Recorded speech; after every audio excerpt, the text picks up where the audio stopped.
so much for coming. I'm excited and thrilled you're here. Today is going to be a great episode, y'all. It's going to be so great. How do I know it's going to be so great? Because guess who is here waiting backstage? You guessed it.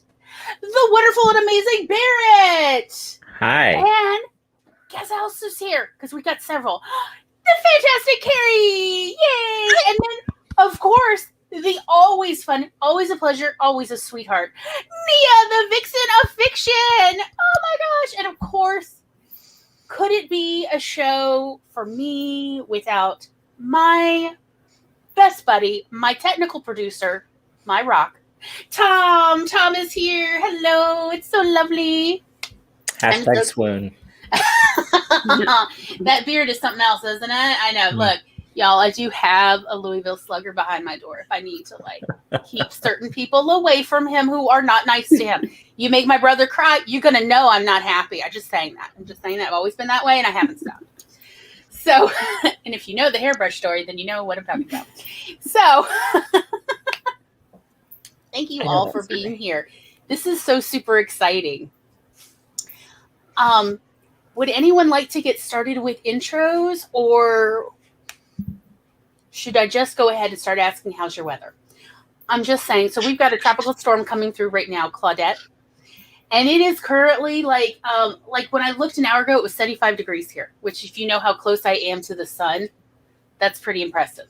Because it's been in the low 90s last week, Tom. It was terrible. Imagine low 90s with humidity similar. Fish were walking, and even they were complaining about the heat. I mean, it's pretty. Muggy does not describe the level of steaming that you experience when you go outside.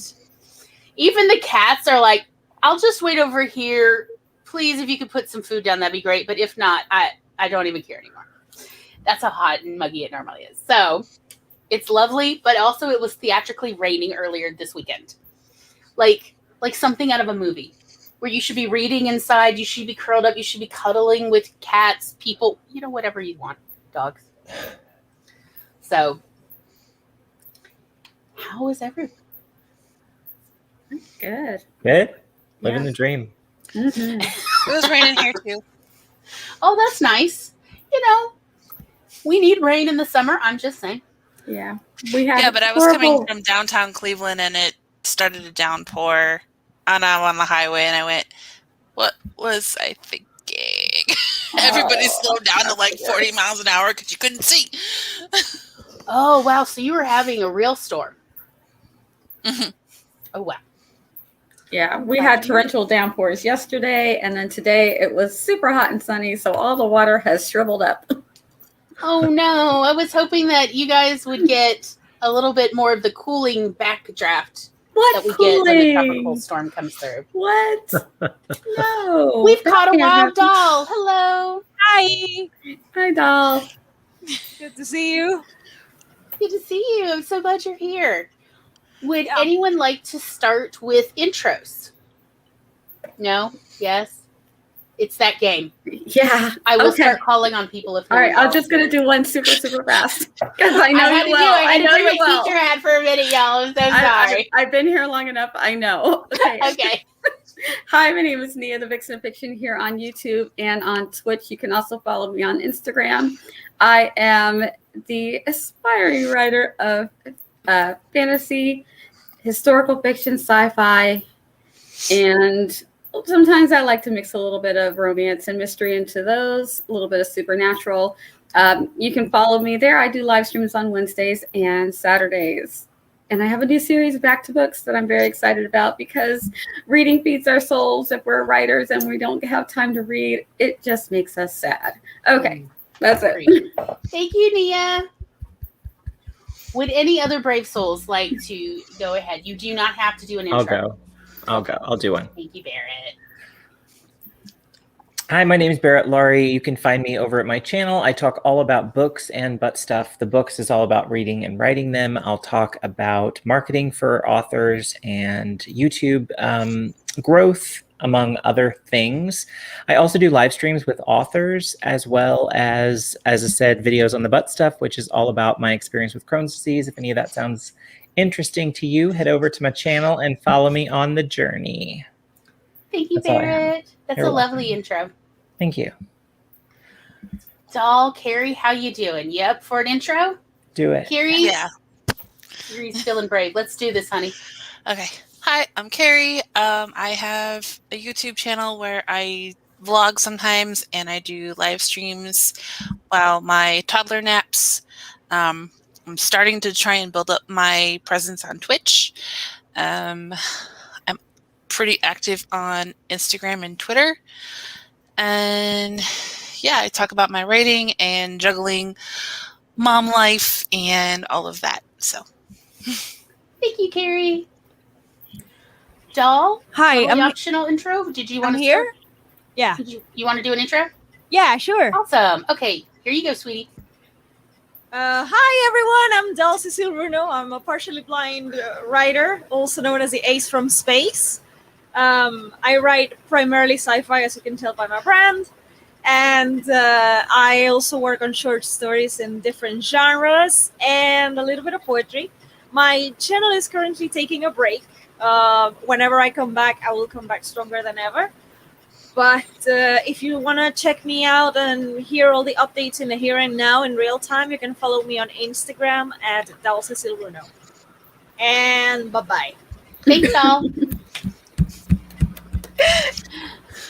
Tom, are you up for an intro, or are you rather pass? Come on, Tom. Tom, did you say something? Uh-oh. Your mouth is Yeah. so dark I couldn't read it. Yeah, If only there was a light, we could. Anyway, siblings, y'all. It's my brother. yeah, sure. Okay, let me make your face big. Hey, my name's Tom. I'm help with the show. I'm also doing over on Instagram, so Bookstagram, letting people know about my favorite books, and that's mostly what I'm up to these days. Thank you, Tom. Okay, well, everyone else has been so brave. I guess that means I actually have to do it. Yes, you do. Yep. Okay, all right, here we go. Hi, I'm Glory, and you are on my YouTube channel or my Twitch stream, as the case may be, and I'm so glad you're here. Every Monday at 4 p.m. Eastern, my brother and I, Tom, we do a show together, and for this month and next month, we're doing the Writer Roundtable, which is a cool show where we talk about writer things that writers are interested in. So not necessarily directly about storytelling and writer mechanics, but like all the periphery things that actually matter. Today's episode is going to be about community building. What kind of communities? There's two kinds of communities that we feel that writers really need. We need a fellow writer community of other writers to help us with our critique and our alpha and beta reading, as well as editing, at least advice, but also someone to listen to us when we complain or rant, because writing is not that easy all the time. And then the other important community we need is a reading community. We need to find readers for what we write, and we need to get that to the readers, and for the readers to then tell each other, if they enjoyed it. Okay. So that's what we're going to talk about today.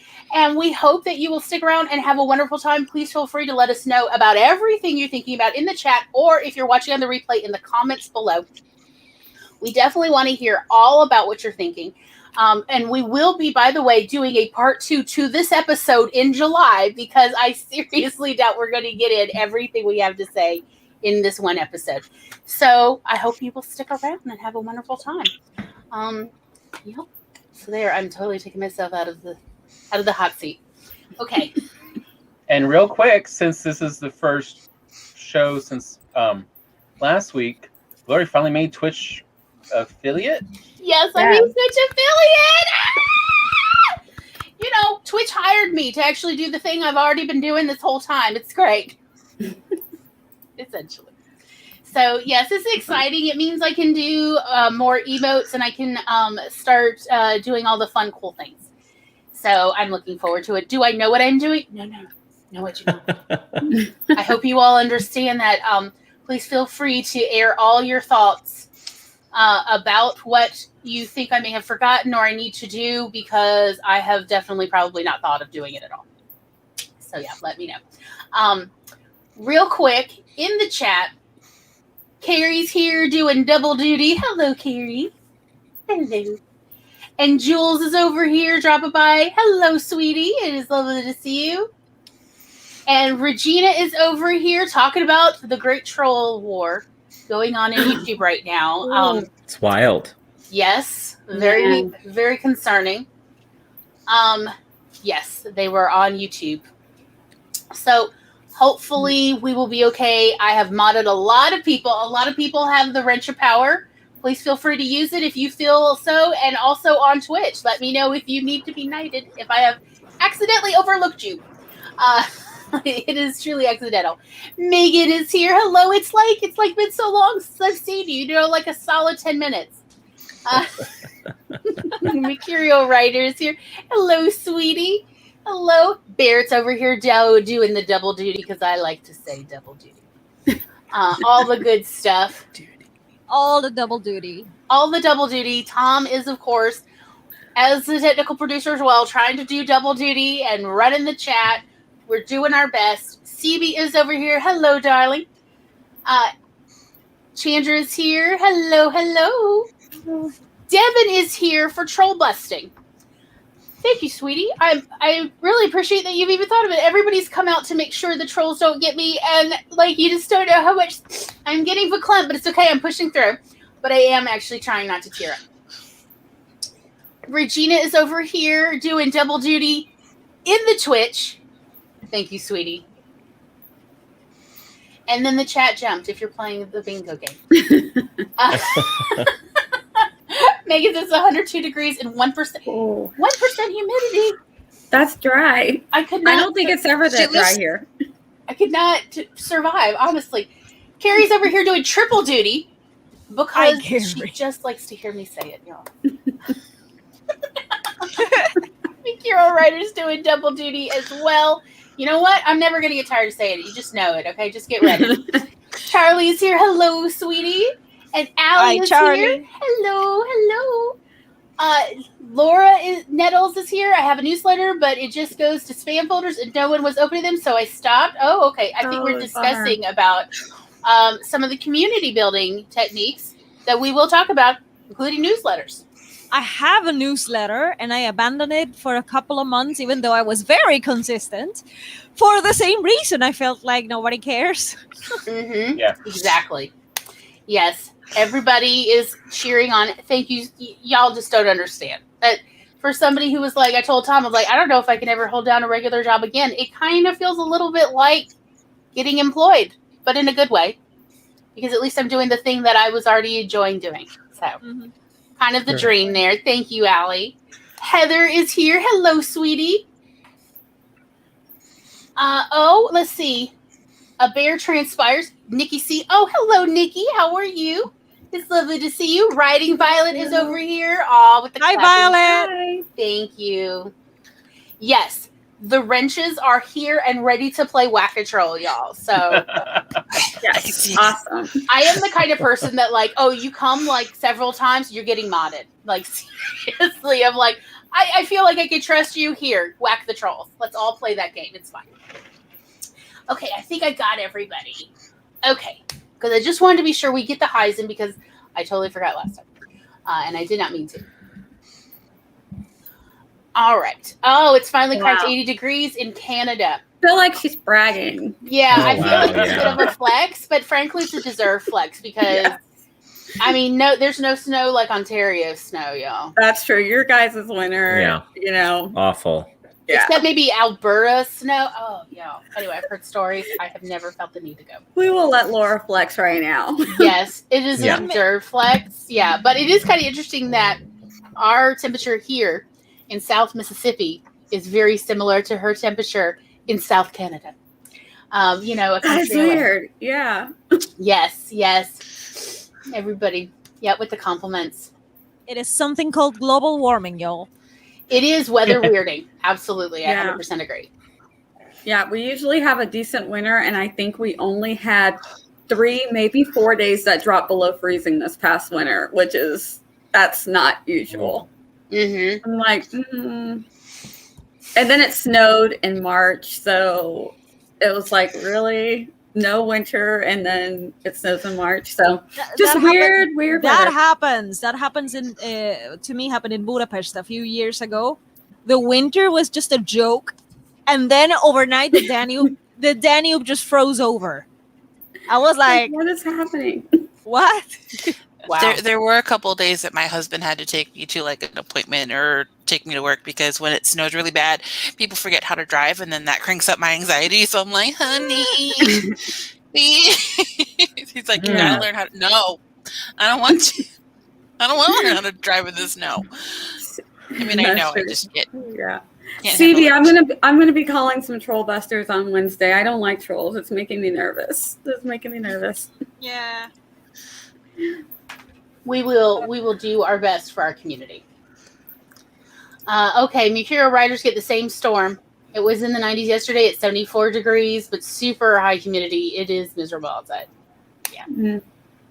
Hi, Tamama. Hello, sweetie. Hi.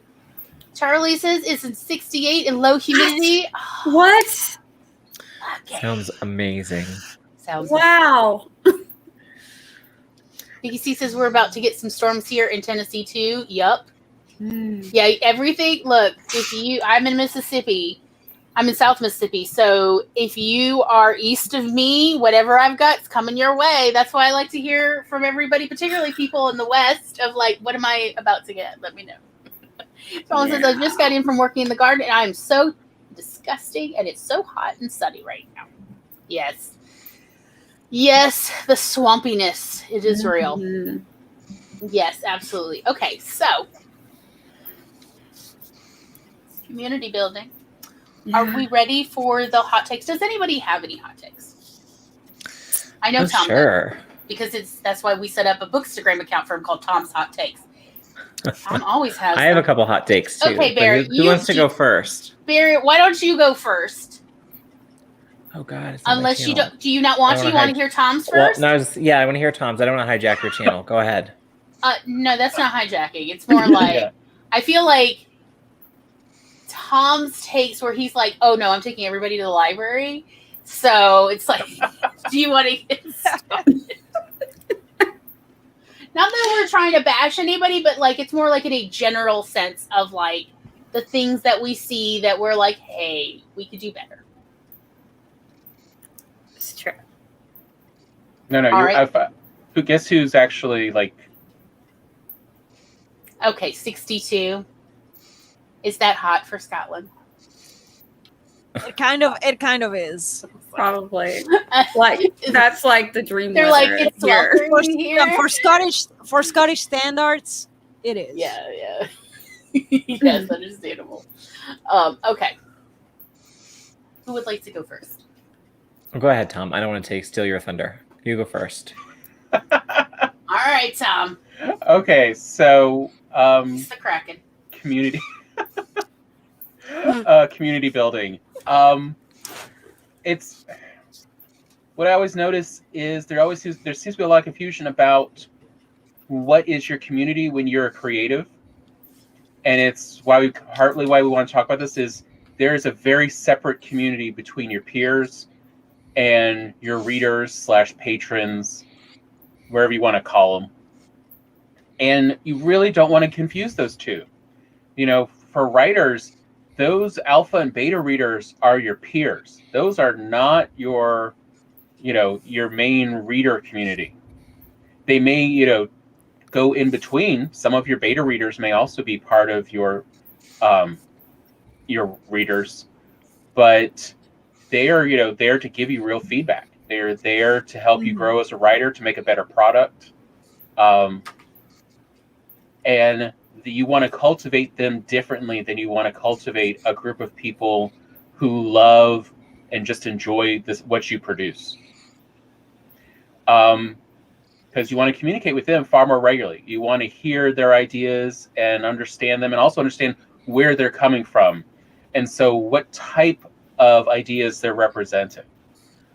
Versus your readers, you want to just, cultivate that, you know, keep in contact so they know when you're making stuff, so they know how to get it when it's something new is coming out. But at the same time, you don't want to actually interact as strongly with them. Exactly. You know, as we talk about, you know, don't respond to the reviews on Goodreads. That is for readers to readers. That is for among them because they are peers. Yes. Your readers are not your peers. And so we kind of want to talk about and distinguish between these two and how you grow both, because as creatives, we need both. We both need those readers who are just always there to love our stuff and, you know, give us a reason to keep producing. And you also want those peers that you can go, okay, but is this actually good? You know, I need to know it's not just, you know, me sending awful stuff I'm going to regret in a few years. Relatable. And that's kind of where I was thinking about going with this. Yeah, That's wonderful. I'll say just a little bit off of that because I really want to hear what Barrett's hot takes are. But I will talk about it a little bit more later. But that's exactly how I run my channel, and I've had to. Since I revamped my channel, I was just putting stuff out there for people to consume. You know, creating short stories that are part of just to see. I was like, do people like this? Put it up there. Oh, look, people liked it. They're one side of my audience, but they aren't the people that I interact with as I'm trying to actually learn how to write well.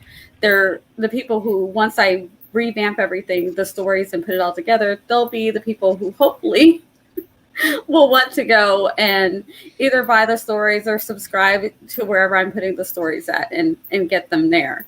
But I do want to have limited interaction with them to the point that they know things are still coming, and just occasionally put out things for them to enjoy. But the community, which is you guys, are the ones that are actually helping me do all this, and I'm learning from you guys and supporting you guys, and you guys have been super supportive of me. So definitely over the last 6 months, I have seen the separation of the two communities and how it works and how it can work to your benefit. And I didn't have to do 3 or 4 different channels to do it. Surprise, I thought I was going to have to. I thought, oh gosh, this is going to be a nightmare. Didn't have to do it. As long as I understand what 2 audiences I'm interacting with here. And yeah, Goodreads, if you're an author, you can take that feedback, but don't talk to them. Read them if you've got the stomach to read your reviews. Read them if you're going to take it and learn from it. But no, it's for the readers. It's their reading community. I would agree. Barrett, but it could be helpful. Yeah. Yeah. Would you like to jump in? I'm just going to agree with the other brilliant points made so far. But first of all, in the reviewing spaces, 100% agree, and I do understand that some argue that there is some validity in having a back and forth or a dialogue with a reader. And I suppose if we're talking one-on-one in a grocery store or a bookstore, sure.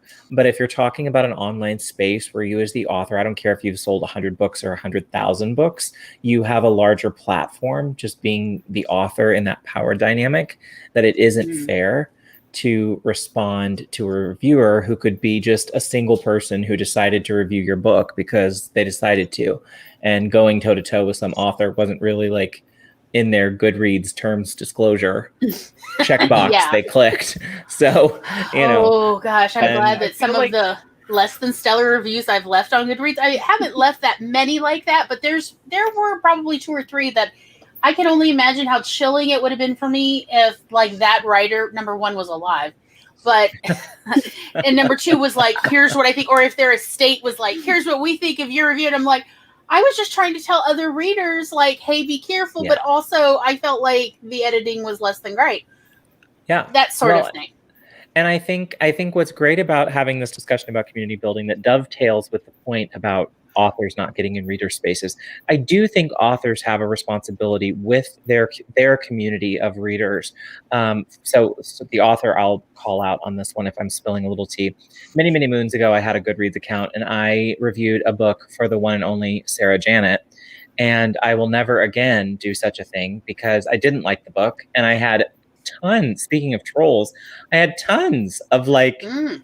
hateful girls attacking me on Goodreads. And then Oh. how long ago this was, I even want to say maybe it wasn't MySpace, it might have been Facebook, but they've somehow found me, like my real account, and started like messaging me to the point that it was almost bullying. And again, this was just like a one-off random thing, but like I know it happens, and I know it happens with different authors communities, and I don't think you have to necessarily be a huge author to have rabid fans. So I do think there's some responsibility that the author has as well to set the tone for what their reader community is, what's expected of them, and what is beyond the pale.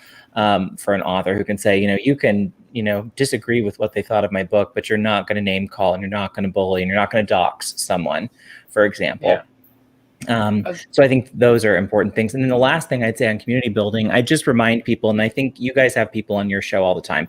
I do something similar on my channel. So I think it gives you an interesting insight into people, content creators, when they come into your space. It's sort of like coming into your living room. And so you see a different side of people. And I would say that, and I just did a video about this, so it was why it's fresh in my mind. But I would say to people, if you go into YouTube as a content creator with a zero-sum game in mind, that I need a certain number of subscribers, be damned who I step on to get there, use people to get there, backstab, if that is who you are, it won't take long for people to figure you out, and you'll be iced out of a lot of stuff. And it will be very lonely for you unless you explode and blow up. And so I would say be aware that the community thing is important, and you need to treat people the way you want to be treated, because it's not always who you are when the live stream's going, it's who you are when the live stream is off. That can really be a turnoff. And so be conscious of that when you're visiting people's living rooms. That's what I would say. So that's it. Those were my hot takes. Nice. Does anyone else have any hot takes at all? I do, and it also comes from my mistake, because I used to review books sometimes, and some of my reviews were quite spicy, not in a good way. I, as an author, I shouldn't be doing that.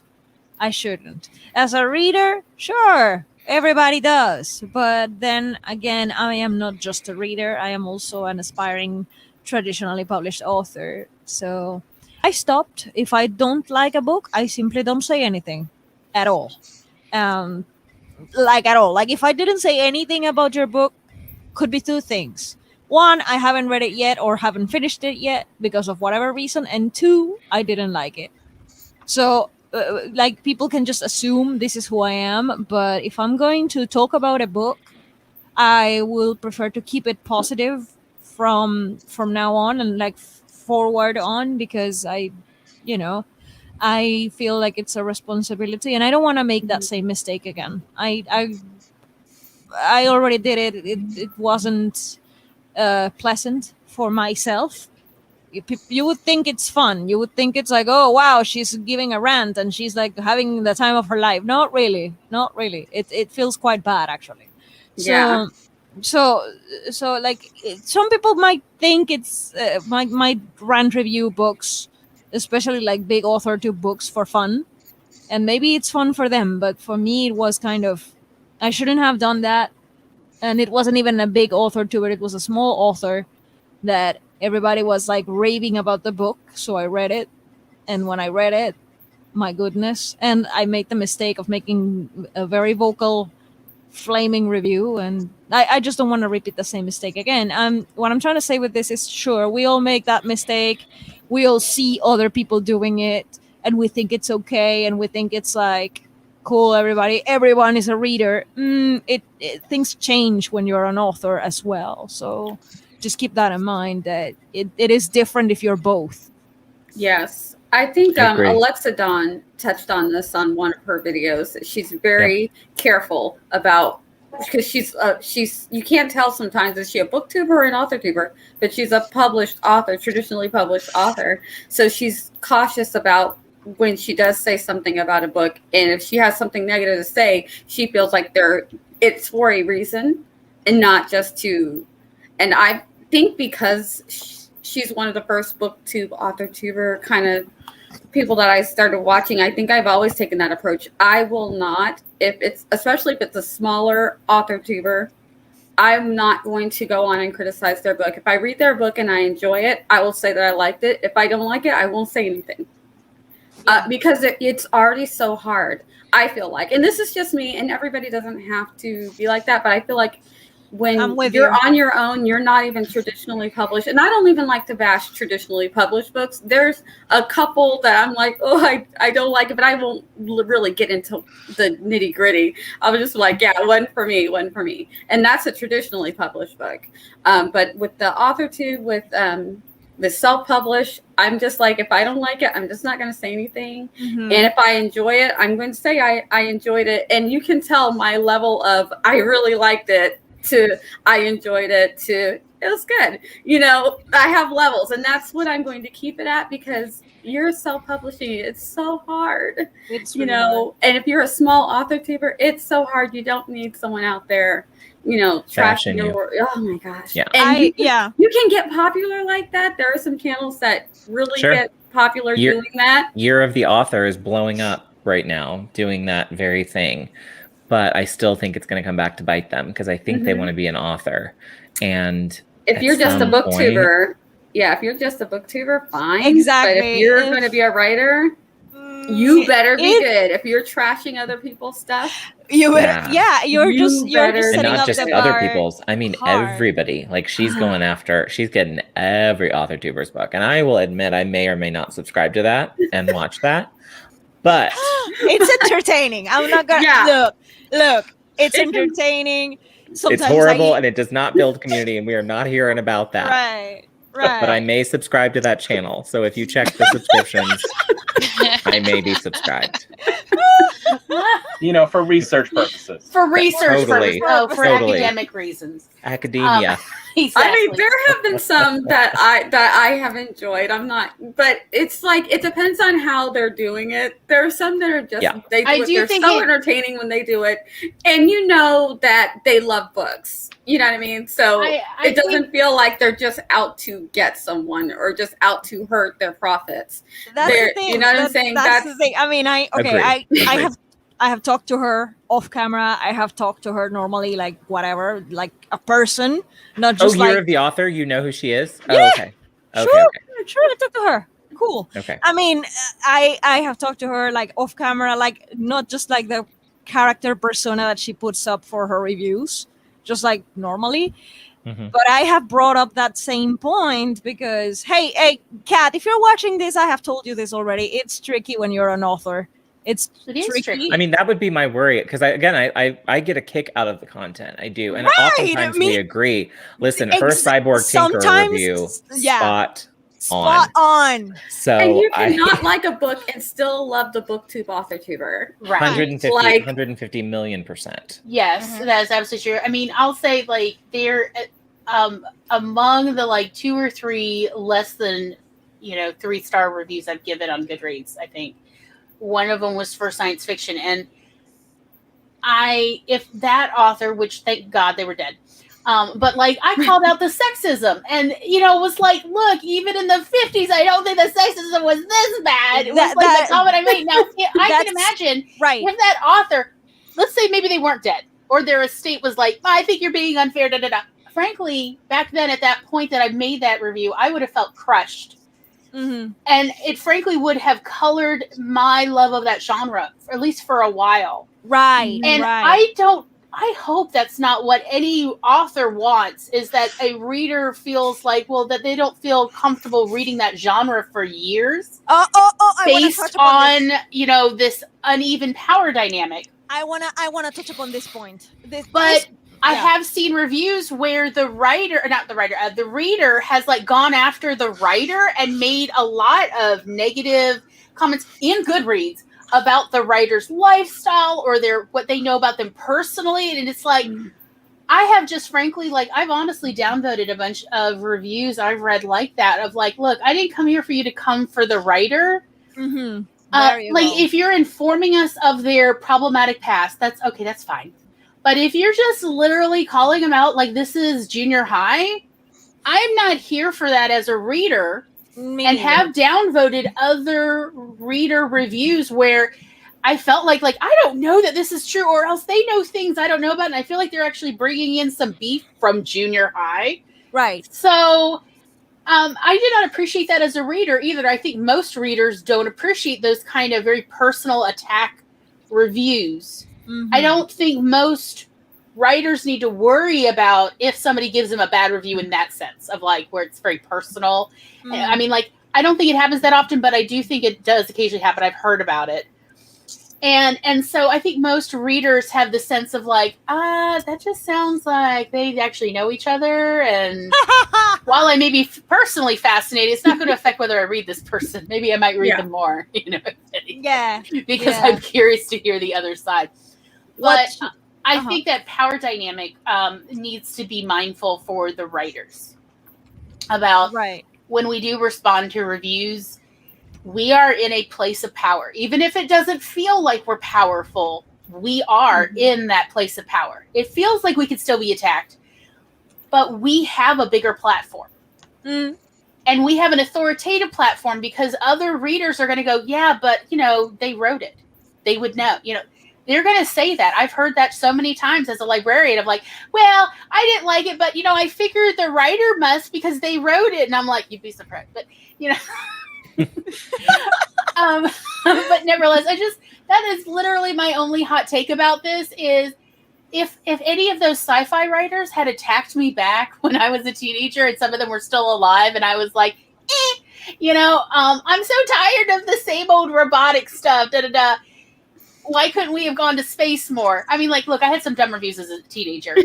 It would have colored my love of the genre for a while, and I don't think that's what we necessarily want. So that's literally all I want to say about it. And then back to everybody's hot takes, and also just to point out we caught a wild cat, and I'm very happy. Hi, cat. Hi, cat. Wow. Hello. Sorry, unpacking. Yes. But see, to me, Glory, what you did would probably be helpful to whoever the writer was if they were still alive, because then they could say, I've got a younger audience who wants more space stuff. I'm not going to reply to her, but in the back of my head, I know that this person would like to read more, and maybe that there are young women who, like myself, who like to read about stuff going on in space. So your reviews could and also less sexism. Yeah. They would like women with autonomy and agency. Hey, that'd be awesome.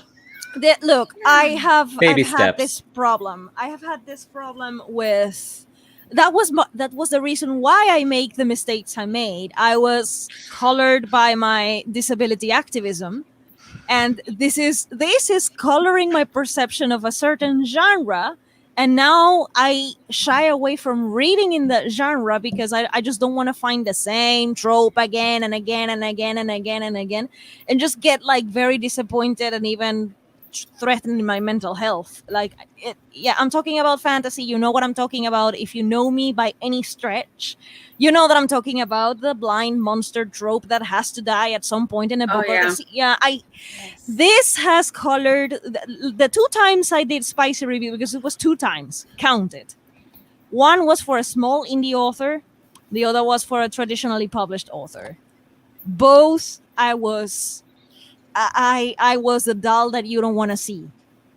Seriously, you don't want to see me going that route. It's horrible. I feel terrible doing it, but I get really spicy in a bad way. And why was it? Because of that trope. And the whole using blindness as a weakness, and it's all like blindness bad, seeing good. Yeah, okay, I already get it, dude. But like, can you be more creative? And my activism colored my way of reviewing. This is a mistake. I'm not excusing what I did. It was wrong. It is tricky because I am an author, but I understand why I did it at the time, and I'm not going back to that stage because, okay, lesson learned. But now what Glory said about the genre, to me, fantasy is like, again, another blind monster. Let me guess, they died. Like, I don't even need to read the book and I'm already thinking there's going to be some blind creature that's going to die. And I just don't read fantasy, period. It's like, it has become I don't read fantasy. Like, fantasy authors try to reach out, and I'm like, I'm not in the mood, and I just politely decline. And it has become problematic for me because I don't want to close the door completely upon a genre, because not every book is going to be like that. But the trope is so dominant that I am like, just to prefer, for my mental health protection, I'm just staying away from your blind monsters that have to die. Thank you. I struggle with death issues. That I'm gonna leave it at that. Don't want to go there, but I have my reasons to shy away from a genre. And until something improves in that corner of literature, I'm just not walking again there. But I'm also stopping the reviewing altogether. Like, if it's a fantasy book, like epic fantasy with magical creatures, don't give it to me. I am not interested. That's all I'm gonna say. Yeah, and that's something I didn't even notice it until. Well, I don't know that I didn't notice it. I think the only one that I noticed it with was I always thought,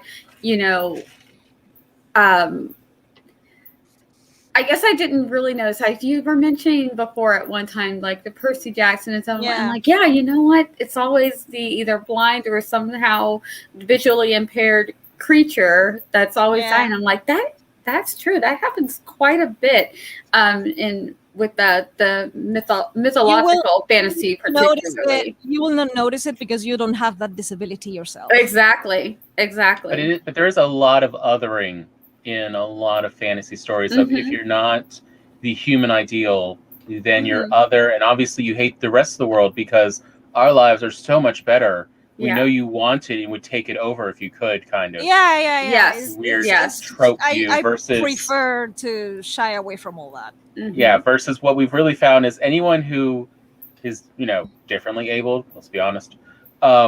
Most people are more along the lines of, if I could just have my life be a little bit easier to do, I'd be happy. I don't want to be like the other quote unquote normal people. Yeah, and I would rather just to have some easier time. Yeah. That's what I'm looking for. And normally, aren't they the ones that are usually more empathetic and compassionate? It's like, what?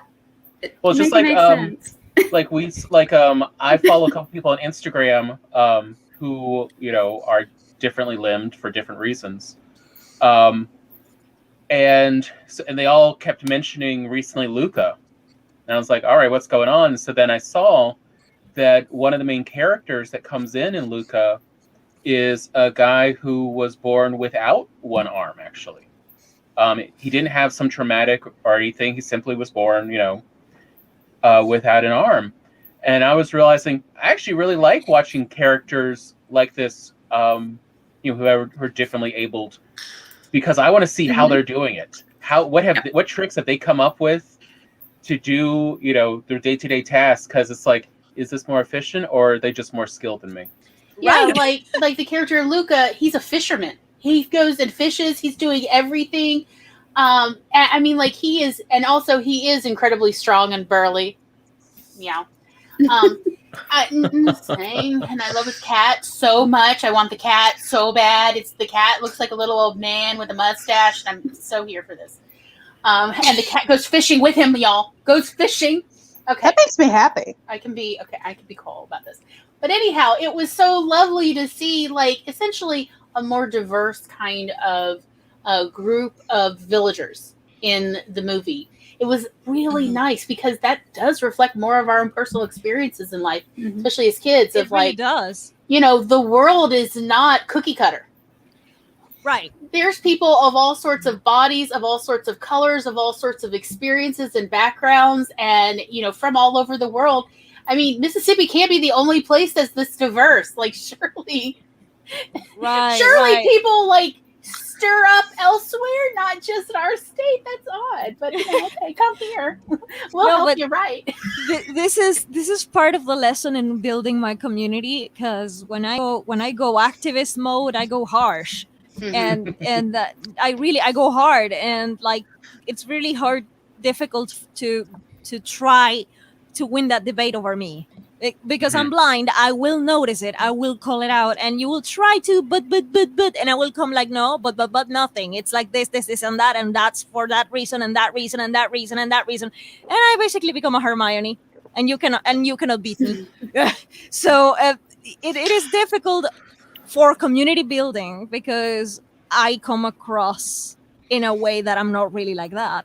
You just caught me in my really bad side. You caught me in my activist mode, like stop treating blind people like crap. Because I know that I'm not crap. I am a confident blind woman. I am becoming more and more confident as an author.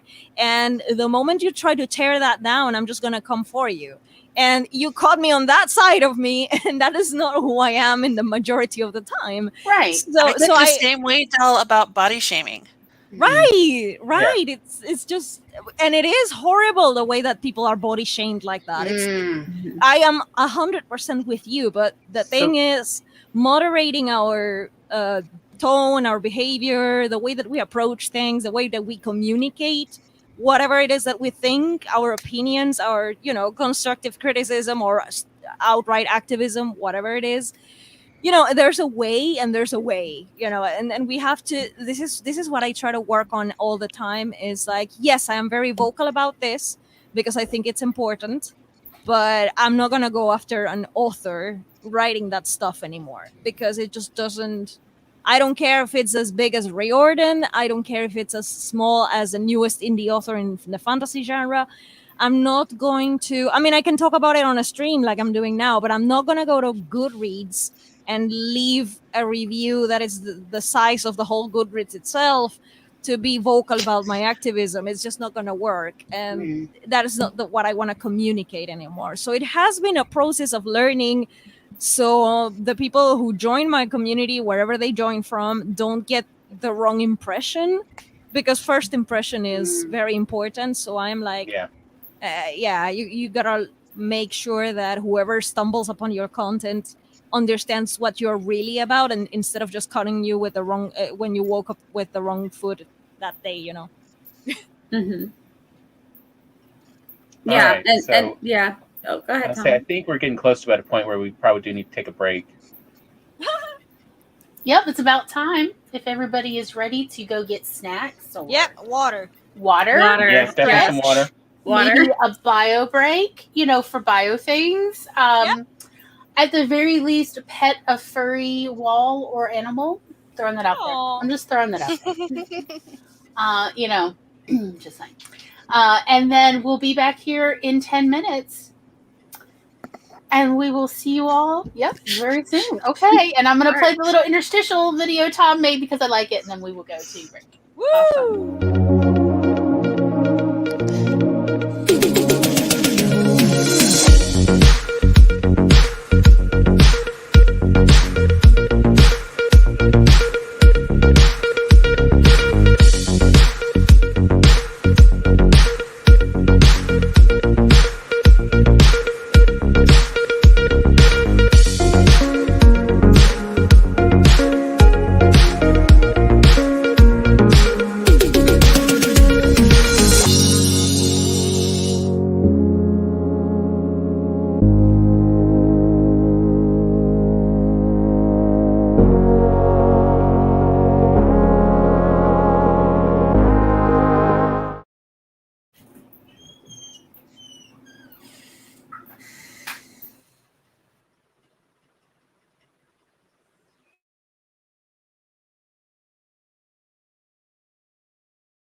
Beep, beep, beep, beep, beep, beep, beep, beep, beep, beep, beep. Woo. And we're back. Yay! We made it. Yes. We will remember to turn off the banner eventually. All right. Hope everybody had a lovely little break. Yeah, I did the things and actually got to eat the breakfast Tom made for me. Like some of it. Yay. Yeah. Let's see. He toasted up some panettone bread and fried eggs, just the way I like them. Just the way my father used to make them. So I need a Tom. I agree. I've worked very hard to train this one, and I'm very proud of my work. Yeah, I always say I need a Tom. I happen to agree, and that is why I have Miss Glory's finishing school Yes. for people who wish to be better. That should be like you guys' next thing is like how to train a Tom. How to get you one. I have trained several that I have put out into the To world. start with, you need a sibling. Yeah, well, I've actually, before Tom, I trained 5 other people. Individually, I had essentially I did a finishing school, essentially. And, but Tom is my most advanced, challenging case. Mods on Twitch, mods on Twitch, mods on Twitch. Here they are. Oh, boy. Okay. So, yes, I have knighted several more people on Twitch. Everyone needs a Tom. That's it. Yes. 100%. So, Tom, keep blushing. We're talking about how wonderful you are. I think So of the fantastic. song from A Funny Thing Happened on the Way to the Forum, Everybody Ought to Have a Maid, if you are familiar. But I insert Everybody Ought to Have a Tom. Mm. What you don't know is she had to train those 5 people before me because I'm the hardest case. It's true. Y'all have no idea. Thousands of eggs had to die before he could make them just like Daddy used to make them. But hey. You know it what? worked out. Devin is so helpful. I am not surprised at this. Yes. I'm not surprised. I know many wonderful, warm-hearted Toms, far more than I know of Toms that are less than stellar. So I definitely agree. Toms, everybody ought to have one. I highly recommend, if you can, get yourself one. And if necessary, train them. It's fine. So, Tom, in the break while I ate, pitched the next section of the show. And I agreed with him wholeheartedly. It was a wonderful, well thought out pitch that no one but me heard. All right. So while I was originally thinking of, we then go into like, how do you build up these communities? I realized first, before the community building, we need to talk about essentially community leadership skills. And talking about Goodreads really reminded me of these more specific ones, because what it really comes down to is what the Me Too movement was really based on, which is most people are really not aware of their innate privilege and the power that their position gives them. And then how this influences and creates the community we are surrounded by. And so, in this case, the way I feel kind of best to explain it is, let's go back to, the perennial horse, Goodreads. And so let's say, someone does write a review that's rather negative and you're like, what are they talking about? The correct way to really handle this is to either DM them, or for whatever reason you're not able to message them on DM as a, hey, I'm very curious about these issues you brought up. Where is a place we can chat? Because it's not appropriate, since you are the author, the creator of something, to have this on a public forum. Because this is a disproportionate communication. It is not among peers. It is among, people who are not equal. So that is why it's bring it over to, a private communication. We can go like, or something. All right, where did you see this? What was it that really made you think this? Because that's not what I was going for. and I don't want other people to get this out of my story. So, take it as a critique that you didn't realize you were going to get. Because if you attack them, then the rest of your readership will follow, and you will again create this negative community. And that also brings up the other part, which is the way you act are the cues that your community takes from you. So yeah, if you are only reviewing other stories in a negative form, you will surround yourself with people who really enjoy hearing about things in negative form. And There you go.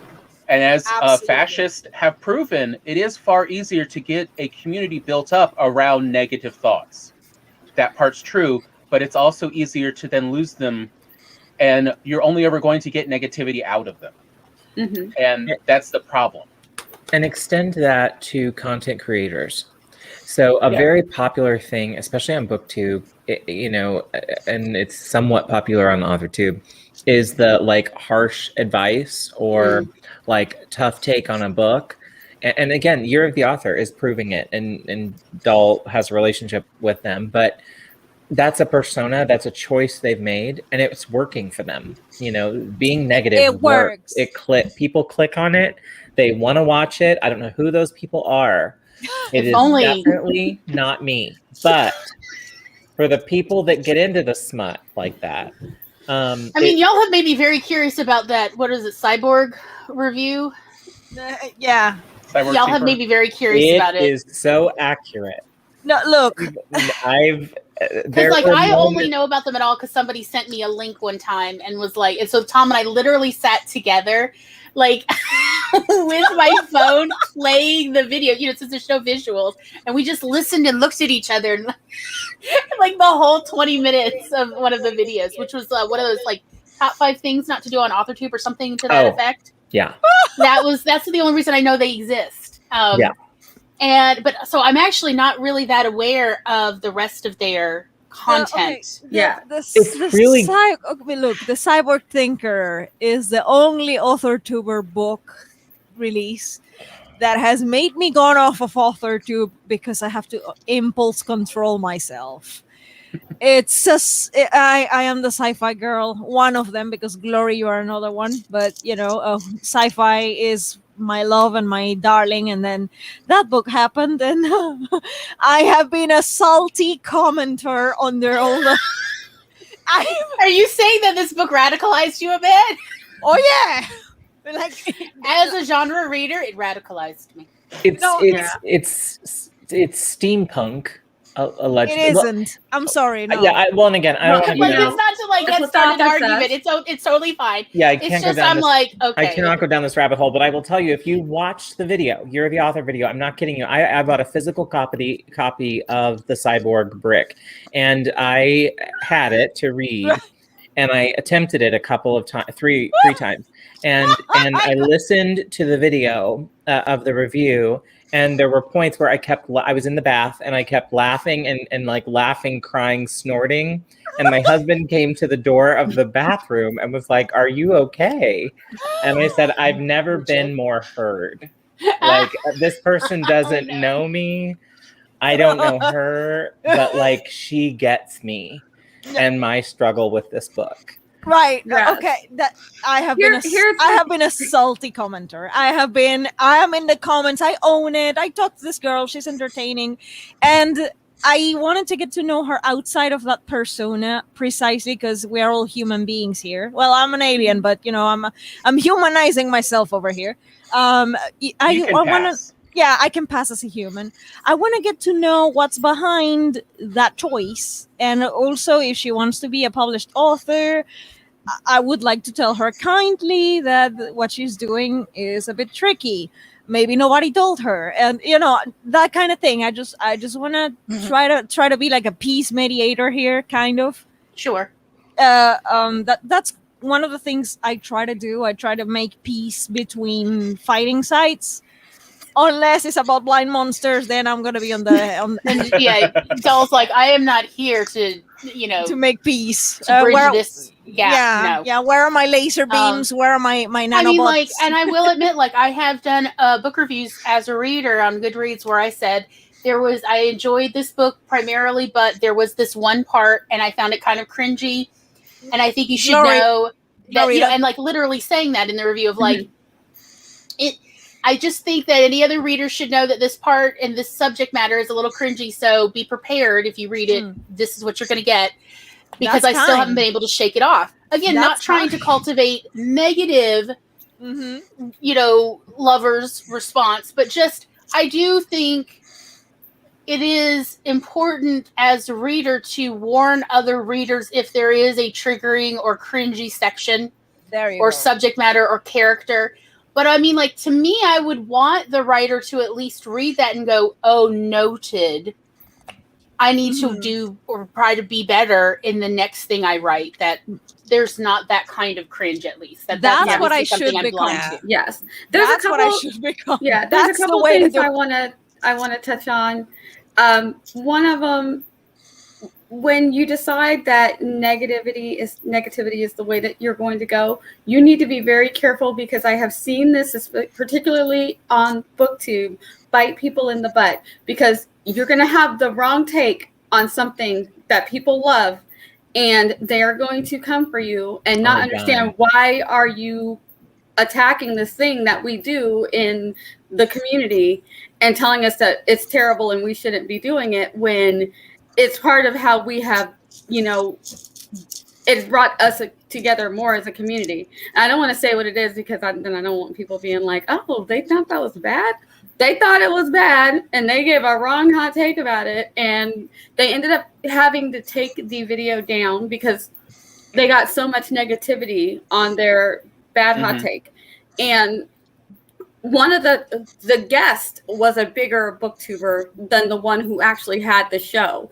And I guess that they thought that because they both had kind of high numbers, I think that they thought that there would be some level of protection that people would. Yeah, that people would. I didn't watch the video. I was like, "Ooh, I don't know if I want to watch it." And then by the time I decided I wanted to watch it, they had taken it down, because I was like, "Really? They don't like that? That's odd." Yeah, and apparently the BookTube community thought that was odd as well. Didn't like the take, and then there was some blame that went to the bigger authortuber. Like she may have known, so she didn't want it on her channel, right? And went to the smaller booktuber, put it on their channel, and then she had to clear up that it wasn't meant to be like. And so careful when you want to go negative, it can bite you in the butt, and then you're going to have a lot of cleanup to do. And you know what I mean. So negative is a hard bell to unring, right? I mean, if that's what you're known for, if that's what you like blow up for, that's a tough bell to unring. And then you're that person, right? You're that person who's going to drag somebody, and you're going to come across as, oh, please just don't review my book. You're going to find every single mistake that nobody else found. Oh my God, like, please just don't review my stuff. Don't read them. Don't touch. And a lot of people do have a hard time kind of switching modes between that. I mean, like one of my favorite little comments I ever saw was the guys who do CinemaSins. Oh my God, my thing just... I'm sorry. Okay. I can't hear anything. Wait, technical issues. What did she say? Technical issues. Oh, I thought she said take me delicious, y'all. I do have auditory dyslexia. And I was like, no, I didn't. No, that's not doll. What did she actually say? So, hi, Colin. Okay, go on. Hi, I'm sorry. My microphone just unplugged itself. It made a leap for freedom. I mean, is it an awkward sibling hour without technical difficulties, y'all? No, that's how you know it's us. Take a shot. The other thing I wanted to touch on super quick. Again, because you guys know I float in the BookTube and AuthorTube communities. And BookTube's just bigger than AuthorTube, but a lot of that stuff trickles down to us. And one of the things is they were talking about Goodreads and another reviewing site. But one of the examples that they gave was that for Octavia Butler, the things that she would get hit, that like it was like a massive list of disclaimers and all of the problems with the book, while Octavia Butler she's no longer with us, but she's a Black author of sci-fi fantasy. Black author. Amazing. Like, Like she inspired me to get back into writing when I was like, nobody is ever going to publish me after being turned down by so many agents and editors and publishing houses. And, you know, just reading Octavia in her own words, her story. And I'm like, Octavia. Also, like coming across her works in the Isaac Asimov magazine, I was like, I love this. But yes, the list, Mrs. Butler, dude. Mrs. Butler is an eminence in writing. Like, who the crap messed with her? Because I'm coming for them. People will. It's just, there are the list of every little thing that she has written. It's hit, and so it's a long list. While 50 Shades of Grey had one. Seriously? One. All of the toxicity and all of the things. Racism is So now what's definitely different? What's different between those two authors? If only we could figure out how those two authors were different. It's readers who are posting these things. Yeah.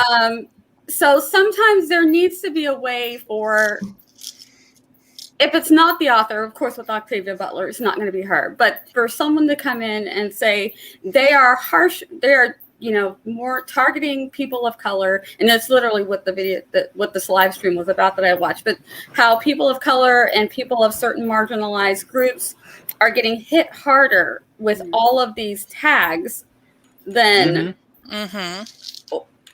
Caucasian authors who are just writing your basic cis gendered, even if they have all of the same things or very similar things. Like I said, 50 Shades of Grey had one.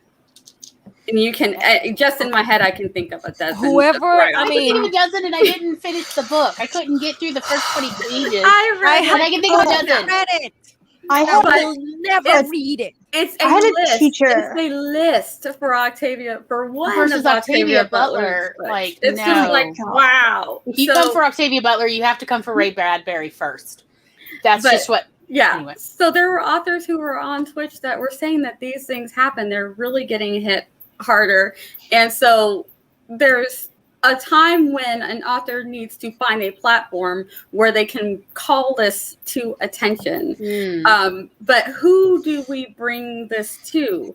And I think that they called this to attention on Twitter, I believe it was. And then all of a sudden people were like, whoa, wait a minute. Is that really happening? Let's look this up. And they'll compare books that have similar levels of issues or toxicities and things like that, and they're like, oh yeah, well darn, we didn't. Sometimes people don't notice that it's happening. Especially when it's happening by the water drop method, one book at a time, or one review, also not note noticing that's this build up, author this tsunami wave of their criticism community. that is unfair. Yeah, but also that the author, you know, that the author was talking to their community of the, here's the situation, go check it out as well, versus a look at this individual on Goodread and what they're saying and doing, that there's a difference. But and that's also why, like Gloria and I, for all of our getting excited about movies, we always finish with, or we start with, you know, let's talk about all the stuff we enjoy about this movie, because it's going to seem like we don't like it. And it's the reason we're bringing it up is because we enjoy this movie and we think it's worth learning from. And again, that's where people get confused. Yeah, go on, Barrett. All I was going to say, and I wonder if you guys think this is even possible, don't we think kind of what Nia's talking about is, it's a Goodreads problem. Like, that's something Goodreads needs to be moderating or something. And I know that makes reviewers nervous, because then it's, wait a minute, but you're going to moderate what people are saying. But I don't know how, unless it's institutional, I don't know how the author themselves stands up against something as big as like racist reviews, because I think it just gets into it. I think what will happen is it will turn into a food fight between an author and a bunch of reviewers on Goodreads, where it's almost like you need someone else who can step in and be like, we need to start downvoting some of these that are these reviews that are problematic, or that have, you know, things in them that are clearly exaggerating things that are in the book that's not in the book. Someone said one word that might be related to it, but because they're an author of color or an LGBTQ plus AI plus person who's writing the book, they're automatically they just ding it and say this is in the book. It's not really. They just barely mentioned it. Like, I mean, like, ideally, I would love there to be better AI moderation of reviews. Sure. Right. But the problem with AI is the racism is baked in, of course, because of the kind of people who programmed the AI. I mean, this is what we have proven time and time again. Better Off Ted should not have been as accurate as it turned out to be in its 2 little secrets, okay? But seriously, holy cow, is it accurate about technology, and the essentially the failings of technology are the human failings of their creators and their programmers, everything. So, and obviously we have a long way to go on that, because even, what was it? Google with their, what is that little department they made that has now become so called the diversity? They had more, AI. They realized how horribly flawed their AI is. Their diversity group pointed this out several years ago in a report, and Google buried the diversity group.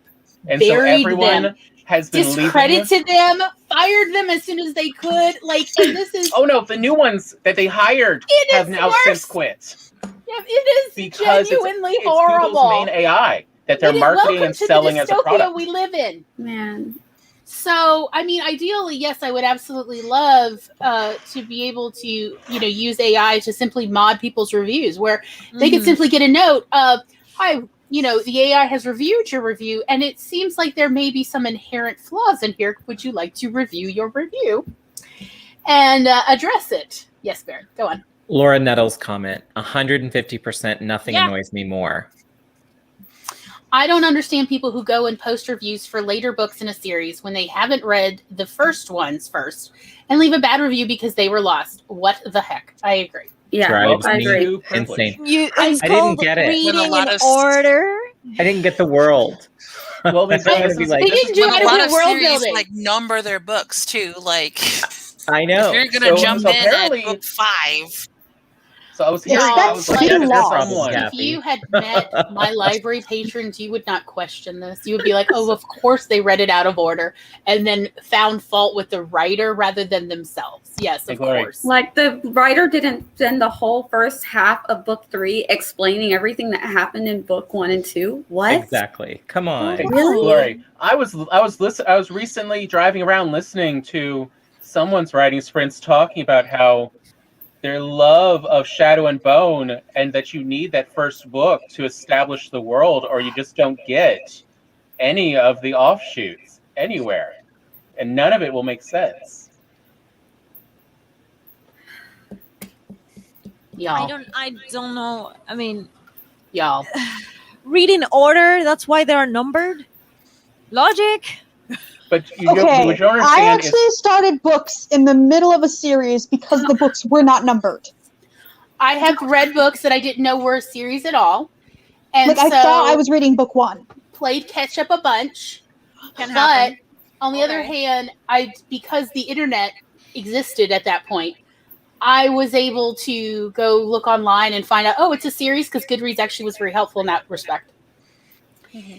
And so I didn't have the, afterwards, oh, that's why this book was confusing and why I was questioning why they didn't do adequate world building, because they had. I just was reading a book out of series. So I do like it when somewhere on the book they have a number, but they don't always. Some publishers think they're being slick, whatever. But again,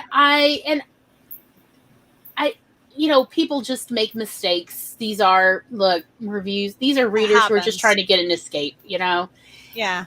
And anything that slows that down, they're like, what is happening? Why is the Turnback on Deep Tour? Okay. Because they've been telling you for 3 months above there in digital signage that they're going to be doing road work this summer. Duh.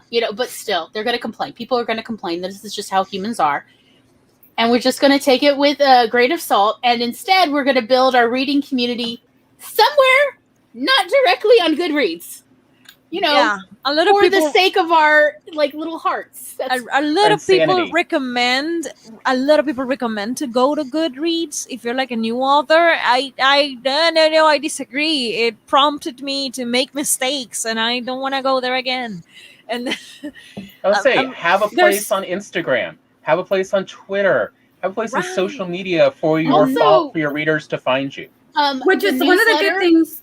Can be very helpful in that respect, having a newsletter for you, the author, to be able to communicate directly with your readers who are follow you places. And if not there, yeah, like even Facebook, quite honestly, if that's where the demographics of your readers are, having your Facebook page where you can update them and they can tell you what's, their input. Someone earlier said something about their newsletters were going to spam, Laura. and I had that problem. But I will say, since I've gotten my own domain, so that my emails from my newsletters come from my domain, not a Gmail or a Yahoo, that problem has stopped almost entirely with all Gmail receivers, Yahoo receivers, and iCloud receivers. That's good to know. So for what it's worth, if your email is being routed, if you have a newsletter and it's being routed to spam, good chance you're sending it from a straight up Gmail account or something that isn't uniquely identifiable and owned by you, which then won't make it through the spam folders. You can still get around that. It's just training your newsletter readers through a series of automations to change their settings to accept your email from that account. Not impossible to overcome. Yeah, and I will say, like, you can just use, what was it, Winks, or not Winks, whatever is site builder. Oh, Wix or Wix. Yeah. But if you have any ability at all with doing websites, the lowest cost consistently I've ever found is a company called Blue Lemon Host. Yes. And it's like $10 a year for a couple gigs of storage and as many emails as you want, and then it's $5-10 to get your own domain. And so for less than $20 a year, you can have your own unique place, and you don't have to worry about the spam as much. If I could for a moment, really weird, I forgot to, Zara was not able to join us today, but she gave me a statement to read aloud to y'all. Oh my gosh, can I start sending statements to Yes, the absolutely. I episodes? would love you to. If you cannot attend, I would like, Barrett also has a statement. We'll do it. We'll start it at the beginning of the episodes. I'm going to have anybody to who wants to made with the know how people used to send in telegrams? Yes. Like Garrison Keeler would read during everyone's telegrams during the one part of the show. Like, absolutely. I just want y'all to know, if you have statements you would like to send me ahead of time and then I can read during one part of the show, I'm totally here for that because, I grew up listening to that. So here's Zara's statement. Zara says, this is what she wrote. She wrote for me to say this part. Zara says, it's important to be authentic. People who like you will find you, and others who don't like you will stay away, and that's how you'll find a community that truly cares about you. And be interested in people, not just interesting. It's how Zara made friends on AuthorTube so fast. End quote. So, she's not wrong. She's not wrong. No. That's how it is. Zara. Yeah. She knows her stuff. Yeah.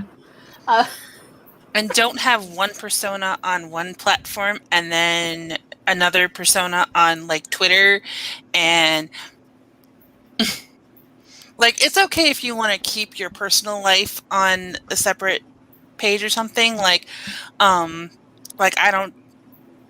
talk about like juggling my mom life and everything like that, but I don't share a lot of pictures of my kid on my like author stuff. Unless I really, really want to. You shouldn't. That's for private. Yeah, exactly. You shouldn't. It's the safety of your child. Well, yeah, that too. And so there's a lot of stuff that I don't talk about. I don't, unless I'm like really fired up about something, I rarely get political. We all have our moments. And then you know who your friends are. Yes.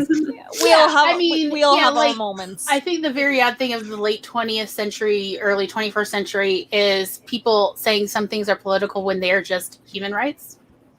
Yeah, that's not the same thing. And again, I was going to say that's when my author account's definitely going to say stuff that is political to some people. And it's like, if you think that's political rather than a human rights issue, it's like, I'm sorry, that is your business, but I totally, obviously, absolutely disagree with you. Like, in terms of like getting political, I won't say who I voted for or anything like that. But the human rights issues, yes, I will voice that because that is a major issue. Yes. Sorry, I didn't mean to imply that you weren't. by the way. That isn't what I. It's- That no, probably but sounded Barrett, No, I it just is thought, like, just- for it clarification, is what you it should said. be Yeah. of like, and time again, it has shown authors, their readers are definitely on board for them talking about human rights issues, political issues, like actual bipartisan political stuff is different, but human rights, absolutely. Most readers who like your stuff are going to be absolutely fine with you having, and this PSA is about human rights because I can't not say something right now, and they're like, Right. we get it, you care, you're compassionate, we're here for you, and like I think that's valid and important. I think that we should still be human beings, so that means when I feel our heart is good- broken about something, we should talk about it. I feel like a really good example of how to pull that off as a writer is on Twitter. You can look up Diane Duane, who wrote the Young Wizards series, among other different books. Or not Young Wizards, So You Want to Be a Wizard. And she'll bring up occasionally human rights stuff, as well as just a lot of fun stuff in her life as a writer. And you'll see that her the readers are fine with this. They expect that. But you still again won't really see a lot of political until it in part involves people's actual welfare. Yeah. When you see all of a sudden it in cringe, and people are like, okay, I get it. This is something close to you, something that worries you, and you like to make sure other people are aware of it too. Yeah, and I'm one of those, I happen to be okay if an author doesn't know enough about a subject to not say anything until you do.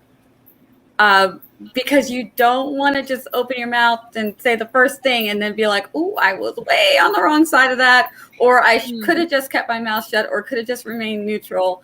Sometimes if you don't know enough, you don't have to say anything. And I know sometimes some people feel a lot of pressure to just hurry up and say something. Why aren't you saying something? Again, if it's or if you have a different experience about something, like, this is what I did. Problem. Some people may have had a different experience with this. Like, a most recent example was I said something on Instagram for a local news site because our governor is going to start lifting the health regs for nursing homes. Now, they're leaving it up to the organizations themselves. But working at a nursing home where I do, every time there's been a restriction eased, we've had a couple cases, and that gets scary.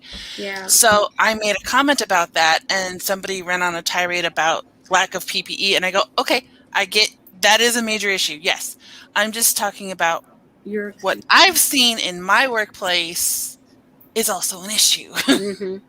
Yeah. Yeah. Like, I'm not saying that other experiences aren't valid, but the person seemed to take it that way, and I'm like, no, that's not what I'm saying. Yeah, and then people will want to make it political when you're really just trying to express what goes on and why it concerns you. Yeah, I got the sheep emoji. I have had this. Wow. I have another mistake of mine. The pressure of why aren't you saying something? Like, you should speak up. You have a platform. That happened a lot last year, and I did fall into this situation as well. I was one of those who wanted to speak up because it matters to me. But the thing is, hey, I'm not in the US. So a lot of what's happening in the US doesn't really... it does concern me because it's human rights. Sure. But I'm not there. Guys, right. I'm not in the US. Why the pressure of, we should make a list of people who are not speaking up so we can cancel them or whatever. I'm like, dude, I'm not even in the States. What the fuck? There was a lot of pressure on speaking up because you have a place and I struggled a lot with that idea because the last thing I think I have is privilege. Being the person that I am, the last thing that I ever think I would ever have is privilege of any kind. And I realize that in some aspects I do. But back then I was like, privilege of what? Mm. Of what? First of all, I'm blind. How am I even using the internet? Well, because we have accessibility technology. That's how. But otherwise, I wouldn't be here. Talk about ethnicities, and I'm not even in the States. I am a minority. Hi. And it's like, I felt so... I feel like that when things get really heated up in the United States, my best approach from 2021 and onward, it's like, you know what, you guys over there, have a good one. I'm in Argentina. Bye bye. It's because what you said. It's, I don't know much about what's really going on. I hear all the sides of the story. I hear all the angles. I still don't live there. I don't know what's going on. And the best thing I can do, so I don't make any mistakes, again, in that aspect, is to just shut the crap up and leave. Let it to the people who are there. It is a difficult situation. As one of the things I think about sometimes, like especially last year for me personally, was what Martin Luther King Jr. said about the silence of friends condemns. Mm-hmm. Right. And that I was like, for me, that was what I thought about, of like, why am I not saying more, or what could I say that doesn't sound hollow or virtue signaling, something I find a serious turnoff. And I think it's just, there's not a perfect answer as much as there's just, we do our best, and we are honest that we are just trying our best. Like we are, we outwardly let people know, like, I'm not entirely sure. Like, so for me, I felt like on my personal Twitter account, because I didn't have Glory Rides the Blues. I did not have that yet at the time. I had my personal one that I've had for like ever.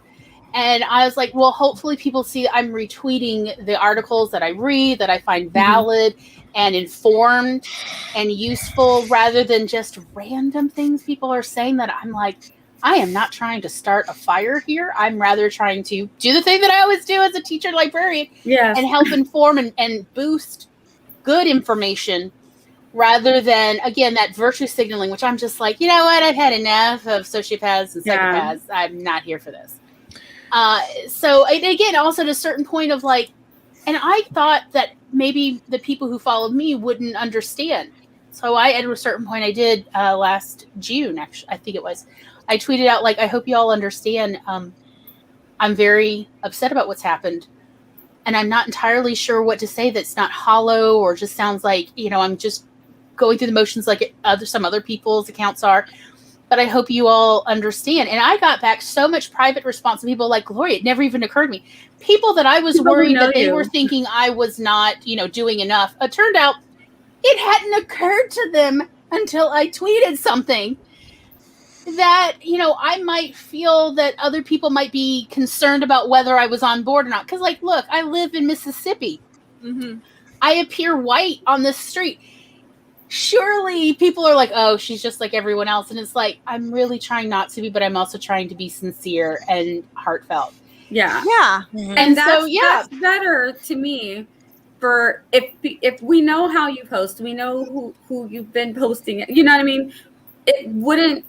I wouldn't think negatively if you didn't say anything. I would think, like a lot of people were confused, didn't know what to say, didn't want to feel hollow or shallow, or just genuinely upset. Sometimes when I'm really upset about something, I don't want to talk about it. Right. Yes. And so I remember when a lot of stuff was going on, I posted what I want, but every time I did something, it was just very upsetting. Yes. So I probably didn't post a whole lot. Of course, I think that Black Lives Matter, but I'm not posting a lot because it was overwhelming and draining and just emotionally wasn't. I literally could not write a single word of fiction or nonfiction. I couldn't write anything I wanted to write for the entire month of June.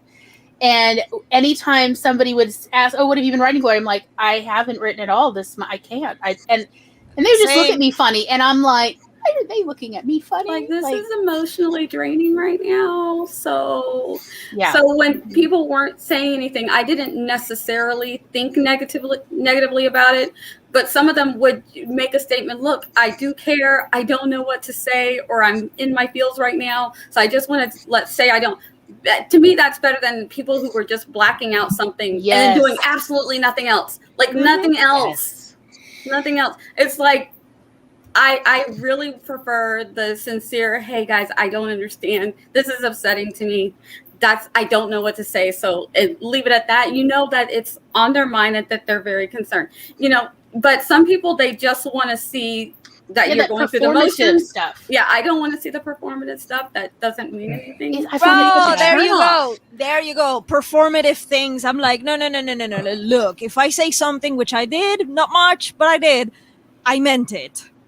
Yeah. And like I said, I have to take a lot of care of my impulses, because when I get on my bad side, I cannot stop. Once I start, it's like a car, and it just goes on and on and on and on and on. I could go on for days if you get me on my bad side. And it is just, I am also like Glory. Like, I hate it when it's like pandering, like, look at me, I am a good person, like virtue signaling. And I detest that, because I can see through it. And as a minority, in every sense of the word minority, I'm like, hey, who do you think you're fooling?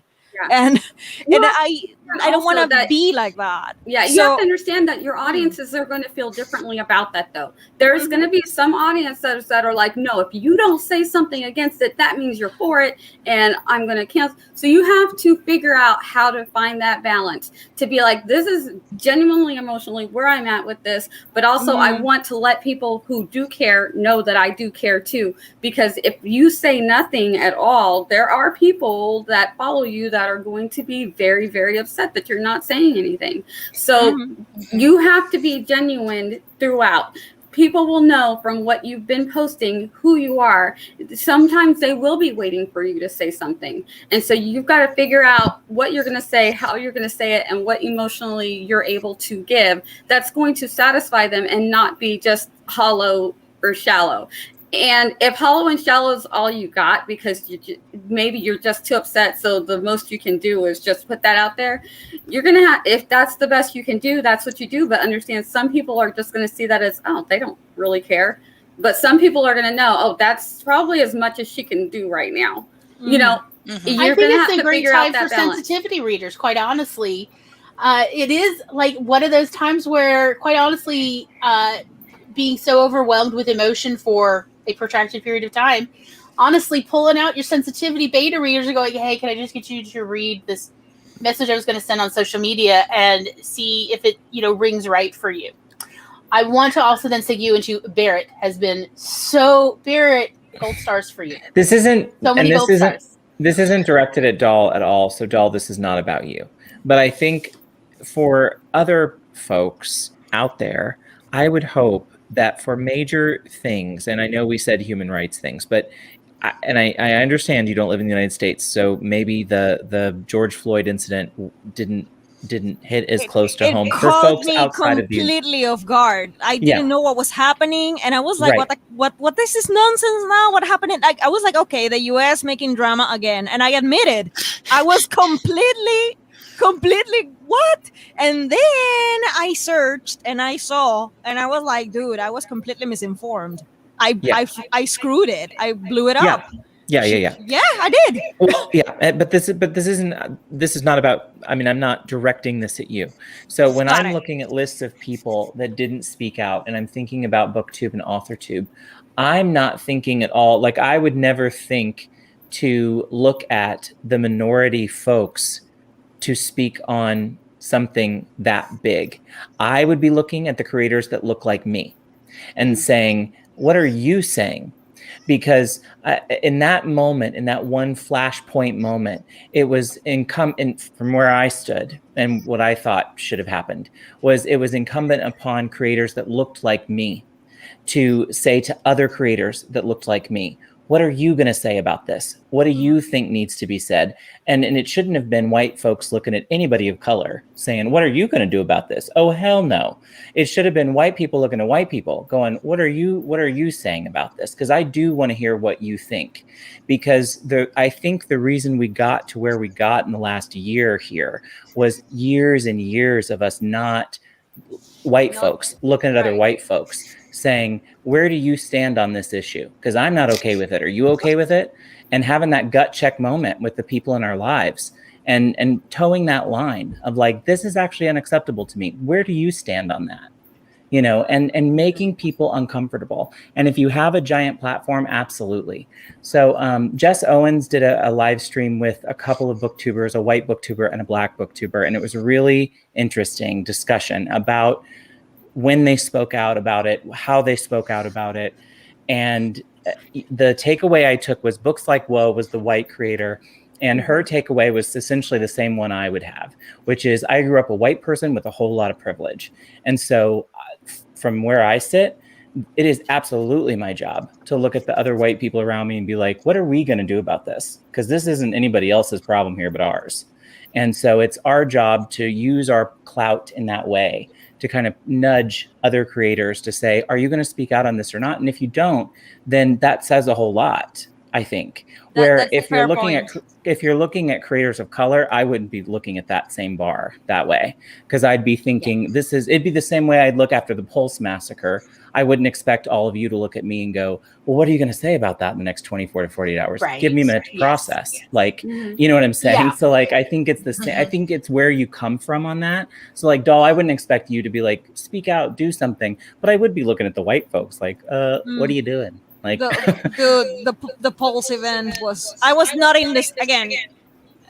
I was not in the States. I was in Budapest, and that hit hard. Oh yeah, I mean, but you see what I'm saying? Like I get that. Like I can't even imagine what last year would have been for creators of color. Can't imagine. Overwhelming. So you know, to add the added extra of like, well, now what are you guys going to do to soothe our feelings? Hard no on that one. Yeah. But I do think it was okay for white people to pressure other white people to say something. And I know I did, and I don't care. Awesome. I'd do it again. So. Yeah, and that's good because if they're not informed or they don't understand or they're not being compassionate, thank you. So that they can know, okay, you need to say something, even if you don't understand. Just say, I don't understand what's going on, but I want to say, I feel for you. Whatever you can muster, I guess. Just own it, right? Just I'm shocked. I'm shocked. I'm awakened. You know, I don't want to give them a bunch of credit, but like the Chip and Joanna Gaines, I kind of am leery of. However, they did a talk with their kids that was really interesting when the George Floyd thing happened, where they talked about we just didn't realize how much we didn't know. And I am okay with that. I will meet anyone halfway if the answer is I didn't know what I didn't know. Mm-hmm. And so now I'm here with my hands out saying, where do we grow? How do I learn?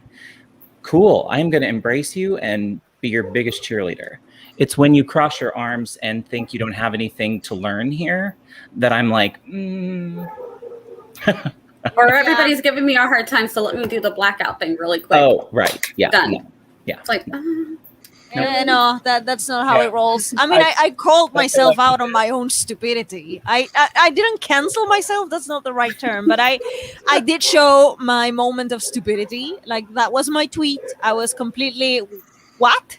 Yeah, I had my what moment. Like, yeah, and there it is. I made a mistake. I blew it. And what did I do? I searched and I learned. And what's happening is overwhelmingly horrible. And I would say, like, to me, the better use I've seen, and one that's like, you know, but it's when you see the better way of handling things, you know, boost those people more. Like this past month, I've really been enjoying on Instagram a lot of people's stories referencing companies that are having, you know, for June, Pride clothing and other things, and then going, who designed your clothes? You know, if this is so, you know, for LGBTQIA, all right, actually, where are the LGBTQIA creators?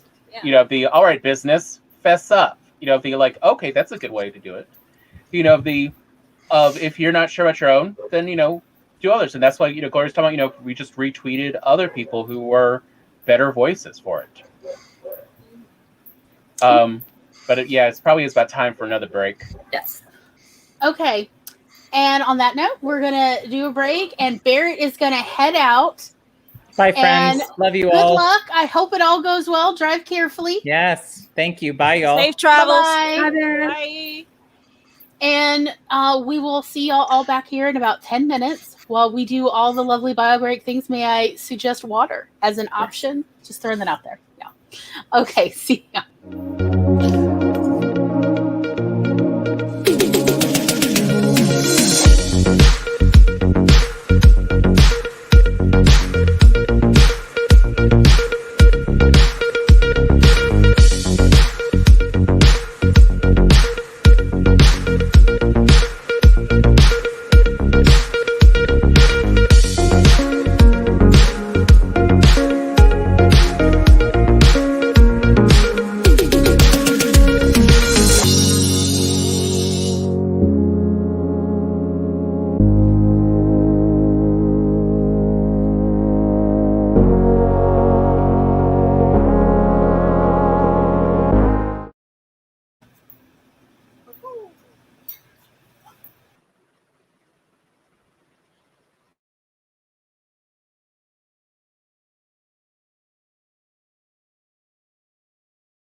beepity beep, beepity beep, beep, beepity beepity beep, beep, beep, beep. Just a little homemade timer there. Was all right. How did everybody do? Good. Do we do the? I had to see what little one was shrieking about. She's just still tired because she was up since she got up at 7, which is 2 hours earlier than normal, and then we were running around all morning. So. I was glad to talk to Gloria for a moment to help me understand someone else's comment, because being, autistic, I wasn't entirely sure what someone had meant, and Gloria's interpretation helped me better. Yeah, I was like, oh, I had interpreted it differently because, as also somebody who's autistic, I interpret when someone talks about autism speaks as the hate group. Yes, what are you saying about a hate group? They be hating. Great. And at the risk of starting the prior conversation, the last hour's conversation up again, which we do need to go on, but there were several people that I stopped following on YouTube after the Autism Speaks on YouTube thing, and several channels that supported it. And it was if you're supporting them, I can't really in good conscience support you now. Yeah. But versus I was very surprised to hear that Gloria brought up, of all people, Courtney Love was supposed to be part of this. Okay, and so she's been diagnosed as autistic. Next for so the event in April was actually Next for Autism fundraiser that sends money to Autism Speaks and is still, a sister nonprofit organization. They associate with each other, and Autism Speaks is a eugenics group. Yeah. So, and when they were I think around April 15th, April 16th, when the initial information about the fundraiser was released for Next for Autism fundraiser, immediately many people started doing research about Next for Autism because most people hadn't heard of them. I hadn't even heard of them. To find out how they spend their money. And yes, they are essentially a closeted autism eugenics group. They help fund the complete disappearance of autism. This is so disturbing. Through genetics. Yes. So it was pointed out. So I Courtney don't know Love, if you guys know, a lot of people don't know this. I started hearing things about Autism Speaks only about a year and a half ago. I'm learning this now. So, there's a reason why we pretty much intend to never do an awkward sibling hour, specifically where we talk about autism in April, because April being Autism Awareness Month is the worst month for autistic people. Because then you find out all these people who actually wish you didn't exist. Right. Robert Smigel and Jon Stewart and Stephen Colbert. So, for instance, Sia. Yes, and Sia. We've been talking about her for a year now, practically. So Courtney Love had originally been booked for the Next for Autism fundraiser that was on YouTube at the end of April, and literally within 3 days she backed out. And she was the only person with autism associated with the fundraiser or with Next for Autism at all at that point, because they literally have no one with autism on their board, which is your first hint that this is not a nice group. Something is off. Yeah. It's like the NAACP with just white people on the board. Right. It's not for us without us. It's like a blind institute full of sighted people. Right. And that's a really great way to tell, is this group cool or not, is do they have representatives of this group they're talking about trying to help? Do they have any representatives on their board of trustees? No? There's a reason. There's a really good reason. No matter if it's autism or any other kind of disability or impairment or minority group or anything. If it's really, you've got a whole group of, single men on a group on a nonprofit that's supposed to be helping single moms. Really, though? but not a single mom available to be on your board of trustees. Wow. Red flag. Red flag. So yeah, we found the second half of April, well, really all of April, but second half of April and part of May, a difficult time for us of finding that there were a lot of people we loved and had really enjoyed watching their work for years to find out, oh no, they're really not okay with autistic people. Mark Robers, who has a son who's autistic. Yes. And Oh my God. and he even listed the things Autism Speaks, goes for, including what's it called? The punishment method to get kids to behave. Oh, ABA. Yeah. It is a type of behavioral therapy. You can't call it that. It's not therapy. It is trauma. It is institutionalized way to traumatize people.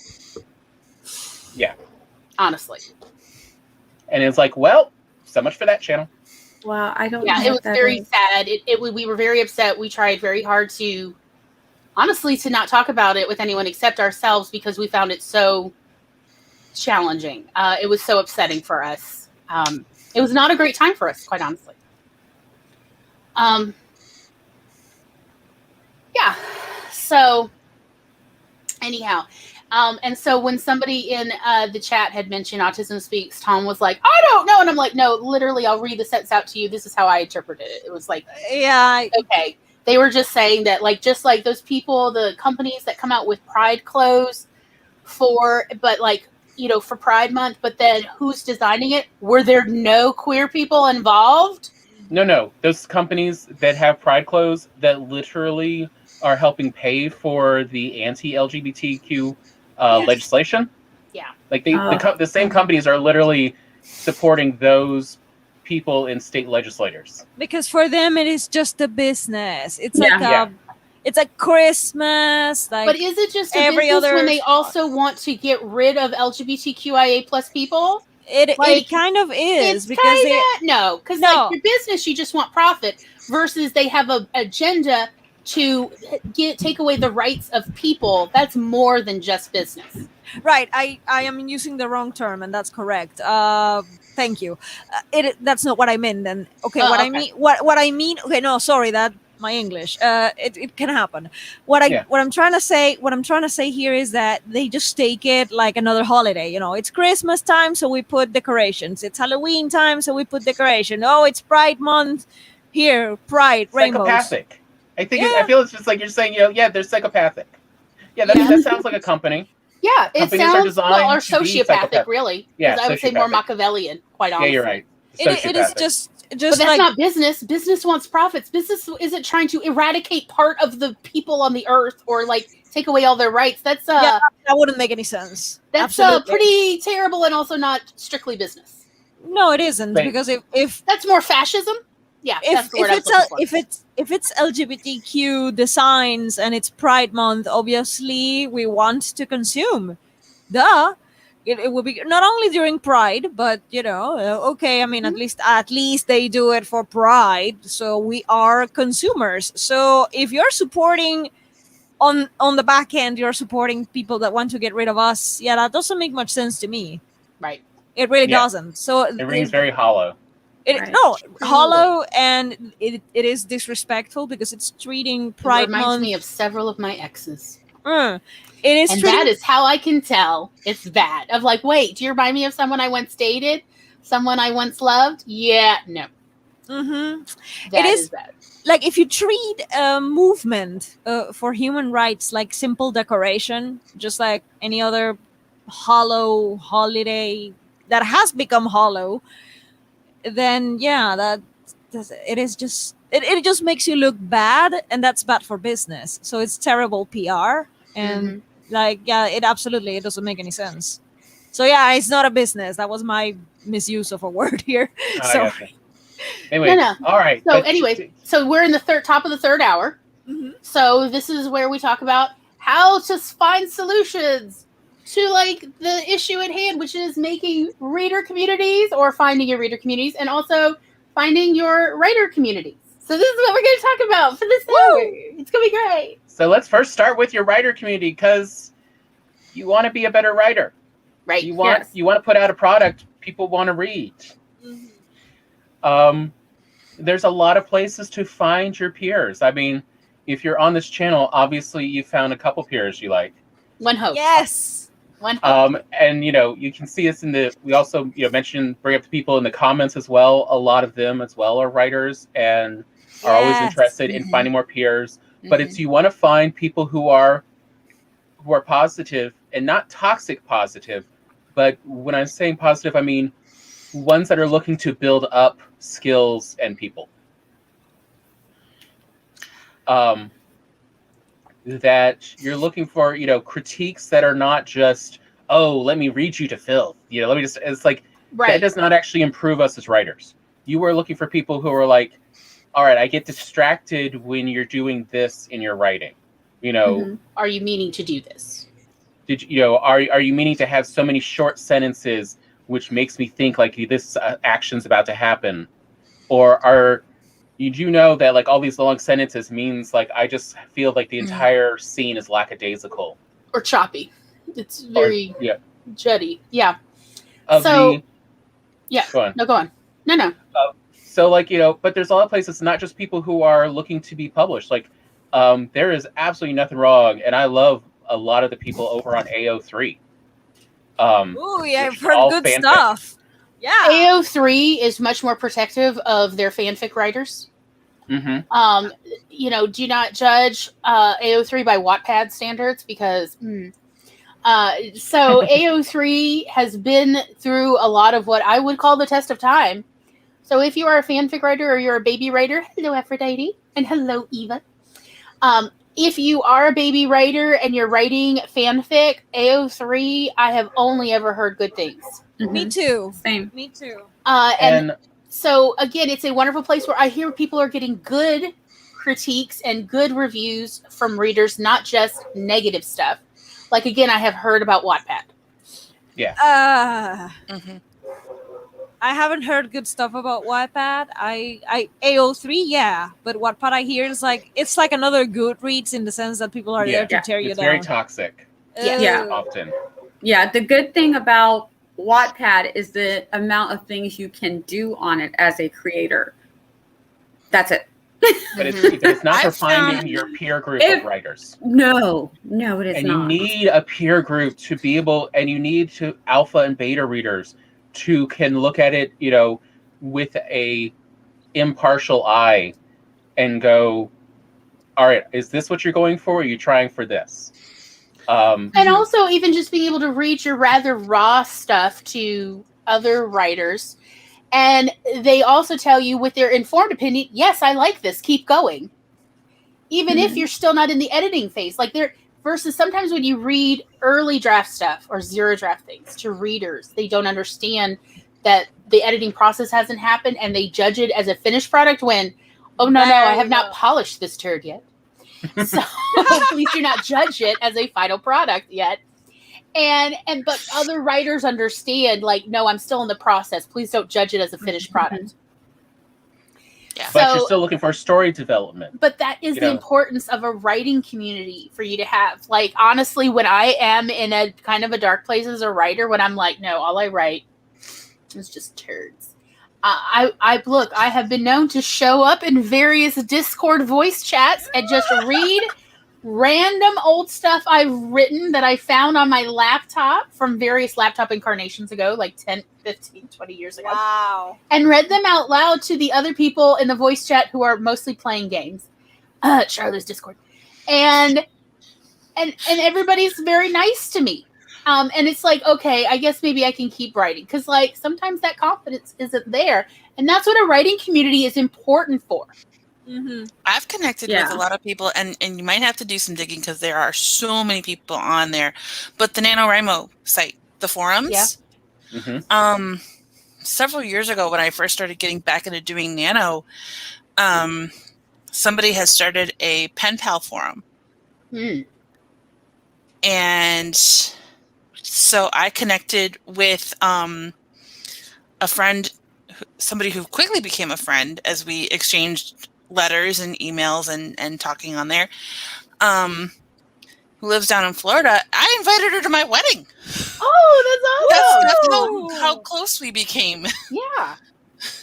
I have become close My to so writer many friend. people here on Mhm. AuthorTube, part of YouTube, and Twitch as well, and in Discord, that Mhm. like we have already been making plans to go see each other, and it's sincere. Yes. You know, like it's very real. Speaking of It is people, very real. oh, speaking of people making plans, yes. Hi, Laura. Hello there. Hey. Hi!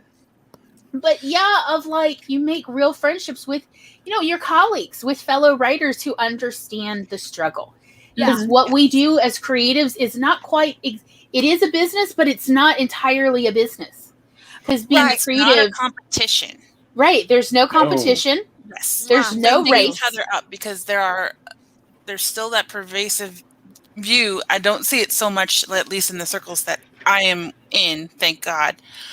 But there, when I first started getting into like Nano and various Facebook groups and stuff, if somebody was doing well, other people saw you as competition and like would make a mission to tear you down. And it's like, really? Oh my goodness. We're 'Cause, all like, trying to reach the same goal. I would There are find billions of people in this world. I find like direct competition to be a real creativity killer for me. Yeah. Like I just Same. sort of like my brain just won't work, and sometimes my words won't even come like to even converse with people at a certain point where I just sort of start shutting down. It's a slow shutdown. It happens when A lot of people times are those same like, people that have the competitive streak is the toxic productivity. yeah, I because have to like shell out 12 books a year I've had- and make I've a had- bazillion dollars. And I've had people criticize me for joking about like, yeah, oh, I wrote today. I stared at the ceiling for a solid 2.5 hours, and I wrote 100 words. And I've had people say really ugly things to me, to my face, by the way, when I made this comment, which was a very honest one. It actually had happened the previous week. It wasn't the only writing I did that week, but it's 2.5 hours, mostly just staring and letting my mind flow, and occasionally like 10 words would come out, and then back to staring at my favorite corner of the ceiling.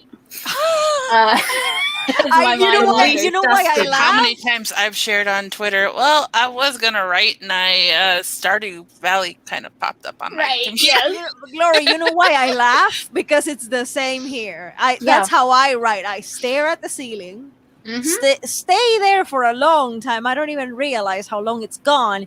And then it's like, oh yeah, I have this, that paragraph sounds amazing. And then I write it.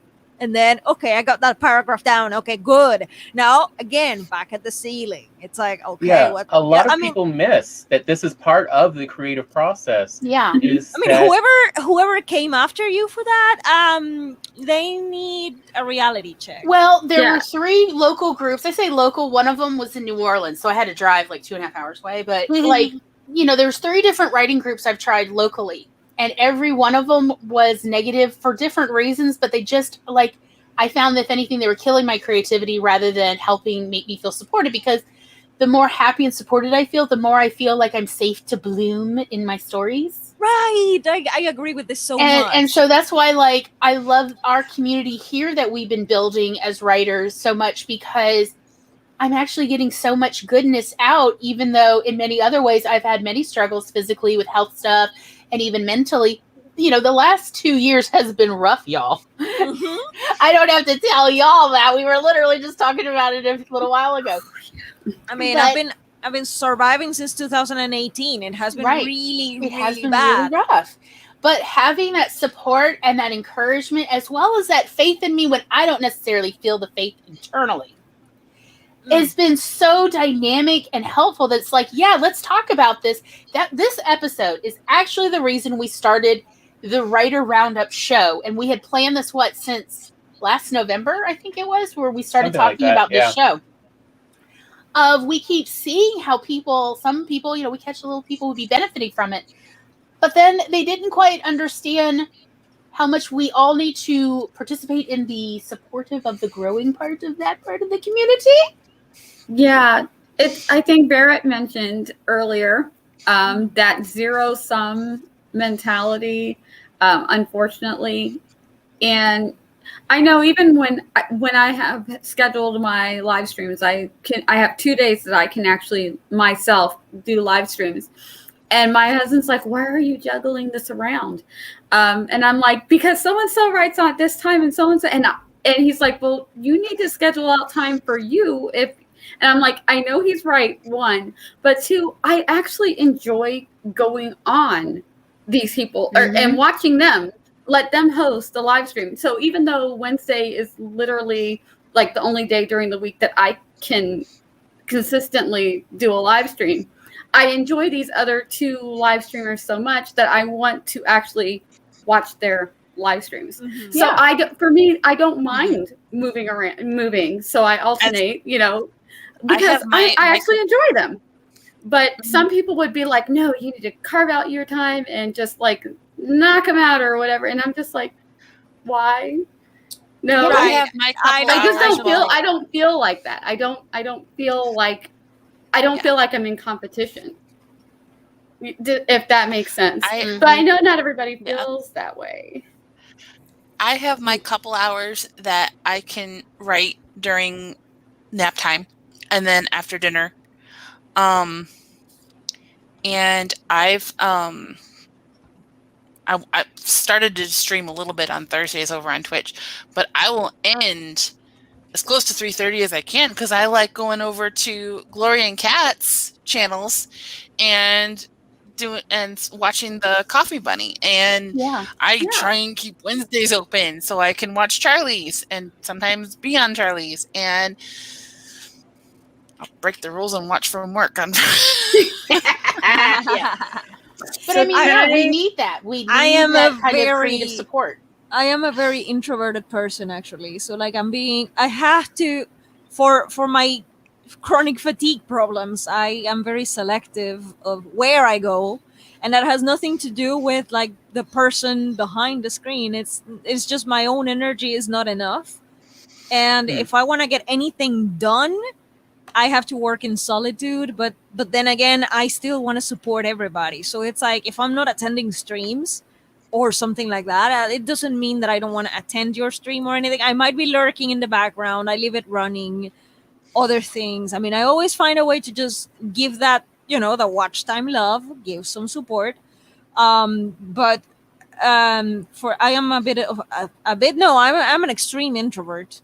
Way too much, like born and raised in basic isolation mostly, so I kind of adjusted to the idea that I am alone. I was alone, I will always be alone, like physically speaking, and socially in many circumstances I am used to being alone.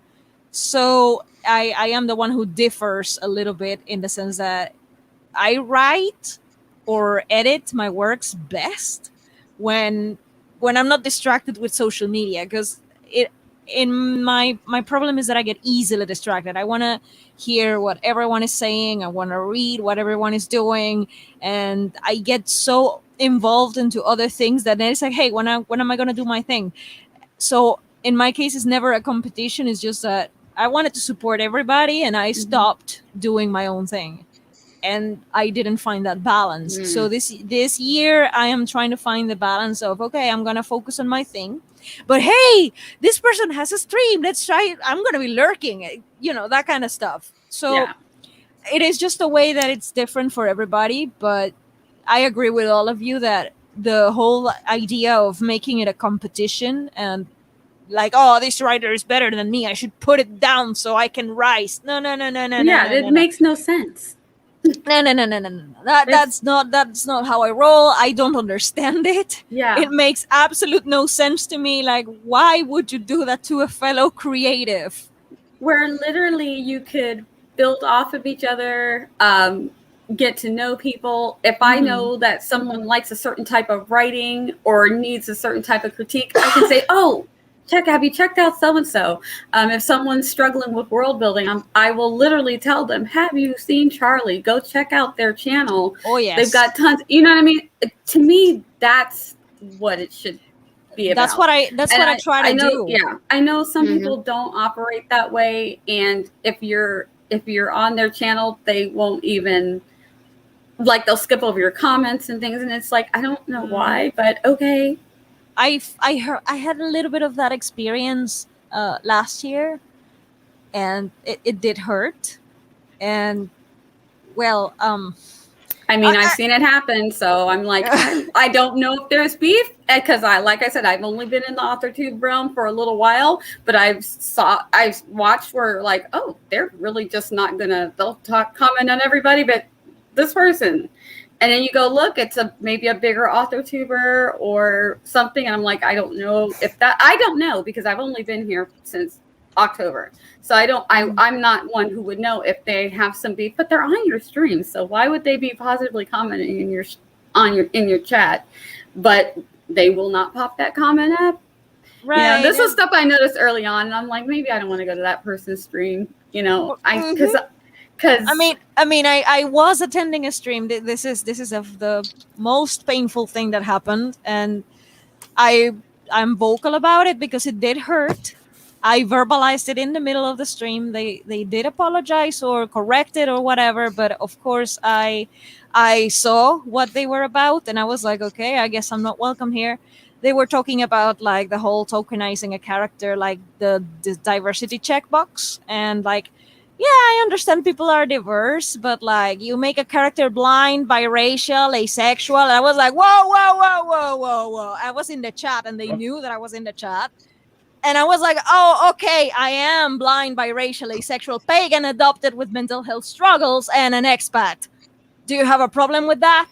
Yeah, it did hurt. It did hit really, really hard. And I was in the chat, and they knew. Like, oh, sensitivity reader. Yeah, they were. I felt it was intended. Like, why did you get exactly those descriptors? Like, okay, I don't mention too often that I'm pagan, so they didn't mention that one. But the 3 that I mentioned the most, so it did hurt a lot, and I was like, I'm not attending these people anymore, and I just left. So I do feel like people just get some kind of feelings against some other creators for reasons that we don't even know.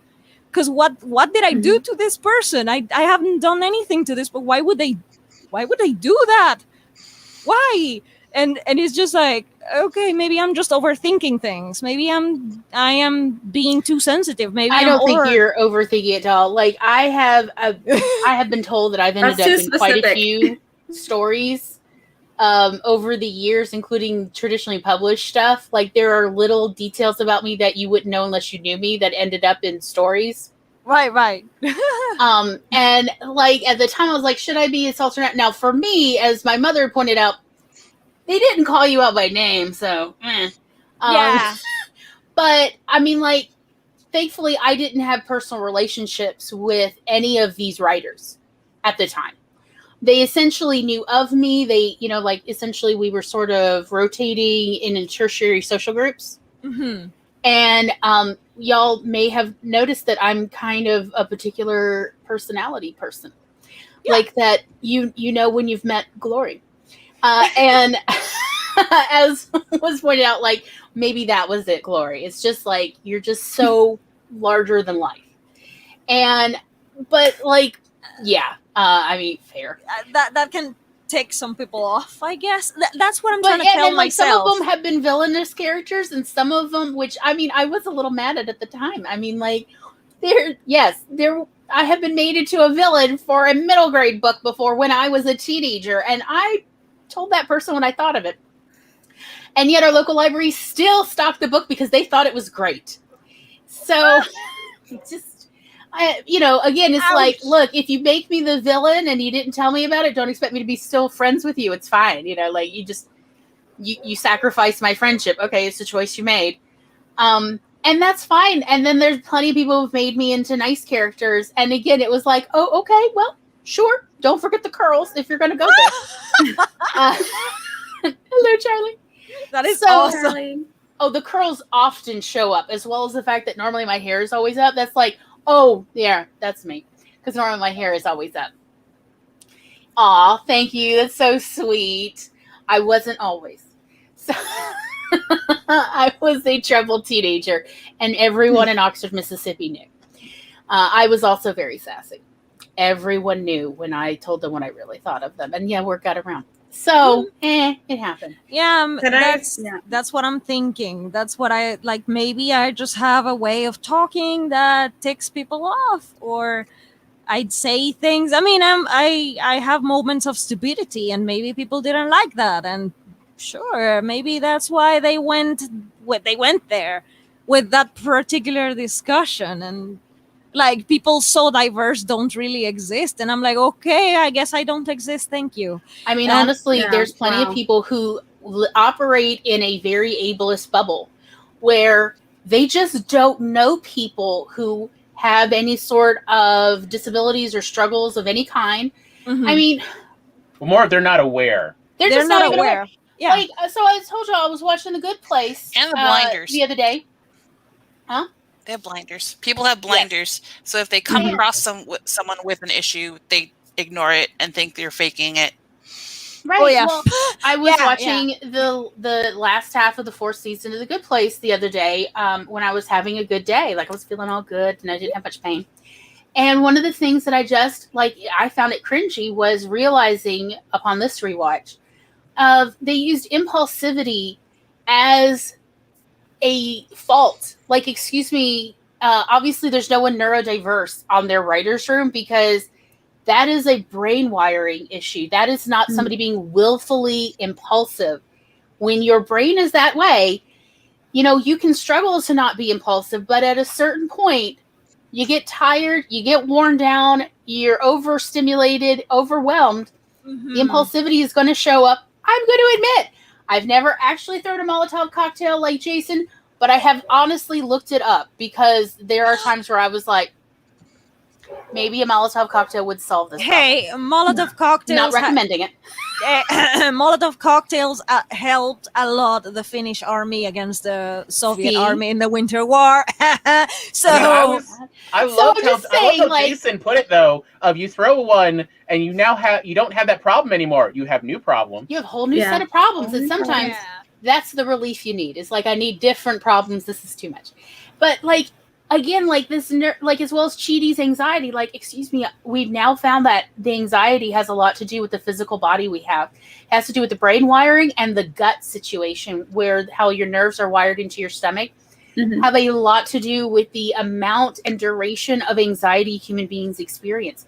That is not a crime you have morally committed against yours and other people's souls. It's very ableist to have made that one of Chidi's sins and impulsivity one of Jason's sins. And I'm like, there are issues here. Yeah. And this is kind of problematic. Not that I did not still cry when Chidi's scene in the last episode.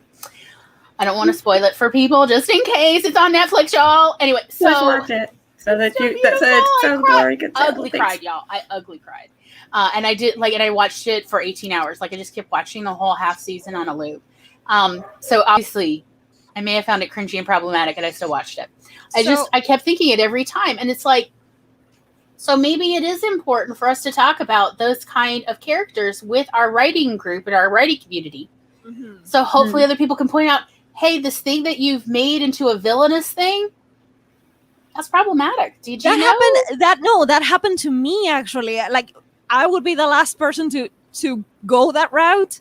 And I was doing it, and someone pointed it out in one of my that draft is not finished, so no one has seen it. But I mentioned a characterization for a character in the second book that I'm working on, and they said, the evil villain albino is a trope. I was like, fix it immediately. I didn't know. Even still, good shows that mean well will still use that trope. Black Lightning, which did so many things right, though. But it's like, why'd you have to do that one thing? Yeah, please let's not hate on albinos of any race or gender. Please, let's not. Yeah. That was I had no idea. Again, I don't watch TV so much, so like I don't watch TV at all, and I had no idea that was happening. And someone pointed it out. And I was like, I'm fixing that character descriptor, and I'm gonna find another way to make that character remarkable. Doesn't have to be albino. It could be another thing. Right. There's other ways. Whatever other it's thing. one of the reasons, like, I have a suspense thriller novel that has been sort of brewing since I was 15. It's actually the first fiction I ever wrote, like really wrote character scene wise. But I have been brewing on it because I did not like how I originally, as a 15-year-old, created the villain. No, it is so problematic. And so I have literally been spending years, decades trying to figure out a different way to construct the villain so that it's not ableist and problematic and so many problems because it's not okay. And instead I've been sitting on it. I've been sitting on it while trying to like figure out what feels organically correct for the villain, but also is not problematic, for everyone else. Right. And so that is what's so important and dynamic about having your own writing community that you sort of kind of collect around you. They will talk to you. They will talk to you about things in a way that doesn't tear you down. It's like, hey, but did you realize that this is a thing? I mean, the person who told me about this trope realized I don't watch TV. They knew that, and they said, no, look, that's a thing that happens. Like, I was like, I need to change. I need to do something. I said what I was trying to do, and I didn't know how, because I am terrible with visual descriptions. I was trying to characterize that person in a way that they would stand out for something that is not a disability or like another thing, but albinism is a kind of condition that they don't have a choice over. So, it's kind of similar. And I was making that mistake, and I was like, sure, I'm trying to describe the person in a way that you can take that trait and put it into some other creature, say in a nightmare. And, the person gets really scared because you're seeing this albino crocodile and you know what that means. And I was, my brain was operating that way, and that's wrong. And the person talked to me about it. I was like, ooh, okay, I need to fix that. And immediately I started deconstructing those descriptions. Like, I deleted those parts of the draft completely. Deleted. No. And I'm working on like other descriptors. I'm still building upon what can I do that it's a choice. So it's a choice, that is a trait of the character because they do it by choice. They do it by whatever reason, a hair color, nail polish, whatever. But something more shallow, that is just a descriptor, not a freaking villainizing trope against a certain group of people, because that's not what I want to do. And if I didn't have the community of writers that I have met here and on Twitter and then everywhere, I wouldn't have ever, like, imagine if that thing got published. Oops. Yeah, I would have felt terrible, because that's the last thing I want to do, is make other people feel bad. Yes. My whole branding is totally against that. So imagine if I was doing, like, imagine, it's just, no. So we need other people who have a different perspective to let us know what maybe where we are faulting, because we all do. And I hate to use just to be honest right now, the worst phrase. We all have blind spots. Yeah. Yeah, it's but it's true. Just because we're marginalized or have a certain disability doesn't mean that we're not going to sometimes miss the mark on another marginalized group or another. At some point, we're going to screw it. Sometimes our own, because we've internalized some things. Yeah, I'm like, this is okay. And you don't realize it. This. And then it's like someone's like, oh, you mentioned this and you talked about it. And it's like, oh, but that's because from my experience, my bad. I really needed to broaden outside of just how I experienced this thing. Right. That other people maybe don't have the same type of support system, or maybe were able to go to certain schools where some people weren't able to go to certain schools. Yes. So just to make sure that if you're going to mention it from your perspective, that you at least have that balance. And you might, and I don't want to say this, that you need to do this, because sometimes this will happen badly in the LGBTQAI+ community. You don't have to out yourself. That's not what I mean. But sometimes if it is something, it might help to say, hey, I'm neurodivergent in this way, or I'm slightly, dyslexic. So when I talk about, this, I'm talking about it only from my perspective, and I don't mean to minimalize that for other people. Mhm. You know what I mean? Yes. But if Yeah. so, Yeah. so I that's my say that when sorry. I say that when I bring up my chronic pain stuff. Like this is my experience. Some people have it better, some people have it worse. I'm not negating anybody's other experiences. This is what I've been through and how it's impacted my life. And that's what I loved about Megan's chronic illness tag. Yeah, I still haven't Quick done plug that. I for have such Megan's a yes. tag. I'm one of those people. I have I such wrote a a hard blog time post. with I that. didn't do the video. I have told such a Megan hard like time with it's gonna that. be a while for me, but I will get to it. Okay, so I'm not the only one, and it's Oh, no. because I I don't usually tell people because I don't know. I feel like I am being ableist if I tell people about my nerve damage because I'm still a fitness instructor. I don't get disability, and these are all things that I've been told you can get disability for this. You do know this, but I've internalized some things, so I don't know that I've dealt with it well.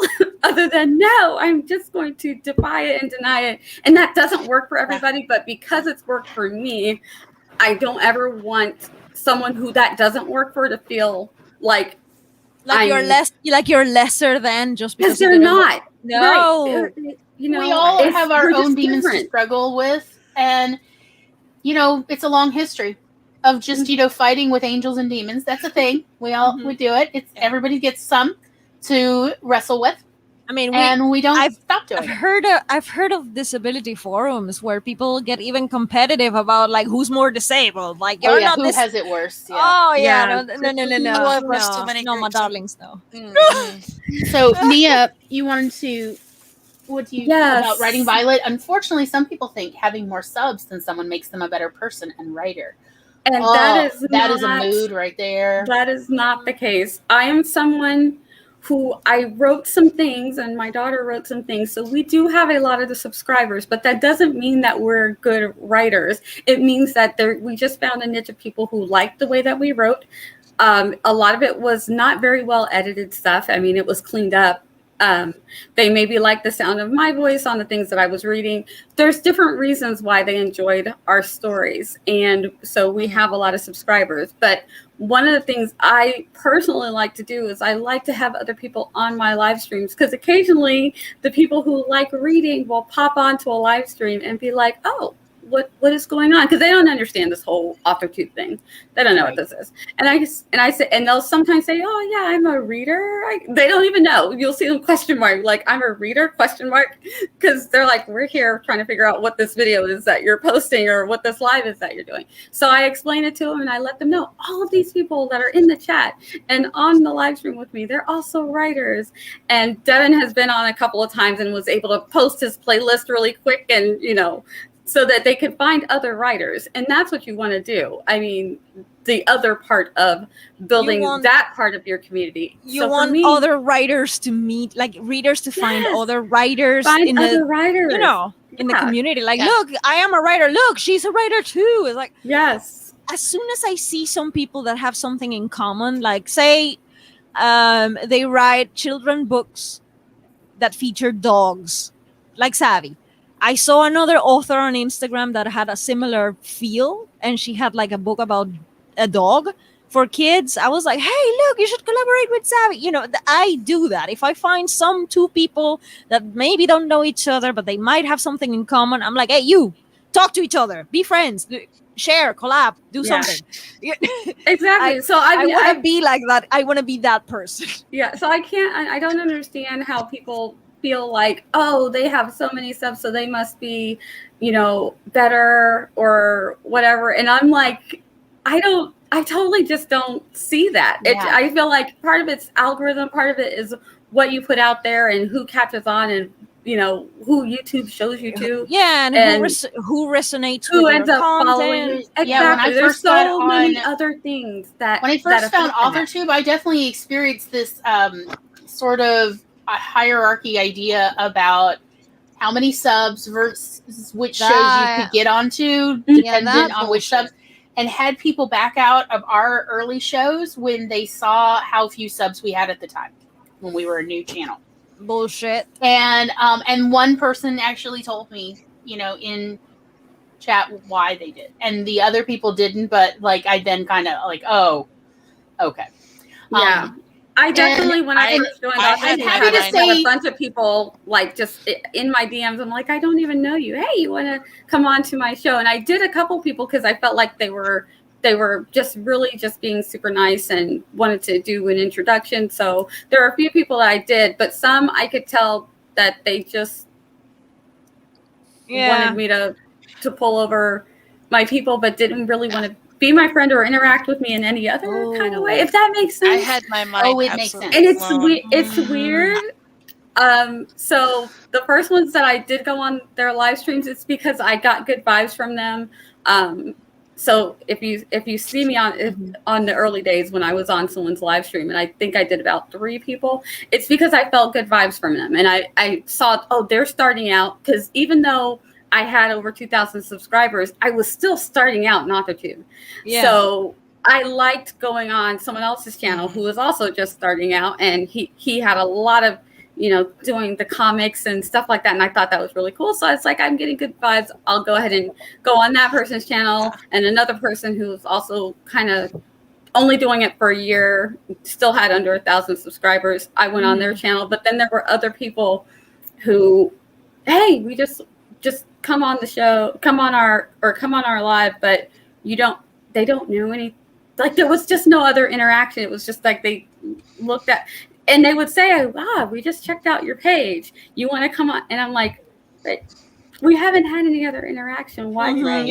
You just checked out my page, so now you want me to come on? Yeah, there were but some you've not people interacted with me in any other way. And so I was like, I don't know. Yeah. Now I'm happy to say that our writing community, as we've been growing it here, particularly, the last half of last year and all of this year, nobody seemed, I don't get the vibe that people are like that. That they're looking at sub counts and they're looking at how much exposure they can get, either with us being on their channel or them being on our channel. I don't get that vibe. And so that is really helpful to essentially be able to find the people who are sincere versus the people who are using other people who are just here for the clout to a means, which again, I do not agree with utilitarian philosophy. Just to bring it back to good place real quick. So, I've been making YouTube videos for, it'll be 8 years this fall. But I've been really getting into the community in the past, maybe year or 2. So, I still just call it my insignificant corner of the internet. But earlier this year, I reached out to a podcast creator. They were making this fanfic audio drama based on the Power Rangers, which was my childhood. Nice. I am a child of the 90s. And so just not expecting anything to come of it. I sent the creator an email I've been binging your series. I love it. If you want to maybe come on my little bitty YouTube channel and do an interview, and so more people can know about it, if you want to, not thinking anything of it. When he responded and said, "Hey, I can get some of the cast involved," I went, so cool. Yeah, I've had 2 hours moments of me like trying not to geek out and failing. That's great. Chandra's comment about, I feel like it's important to give a hand. That's how everyone grows. But I also believe a rising tide raises all ships. I have to say, our channel, both on YouTube and Twitch, they've really grown lately. And it's only because of our writing community and by extension, their reading community also getting involved and spreading the word. Thank you, Devin. Devin's awesome. Coming in with all the links, y'all. I feel like I just always say this whenever. Devin's awesome. Yes, that's the whole statement. Awesome. That's the whole statement.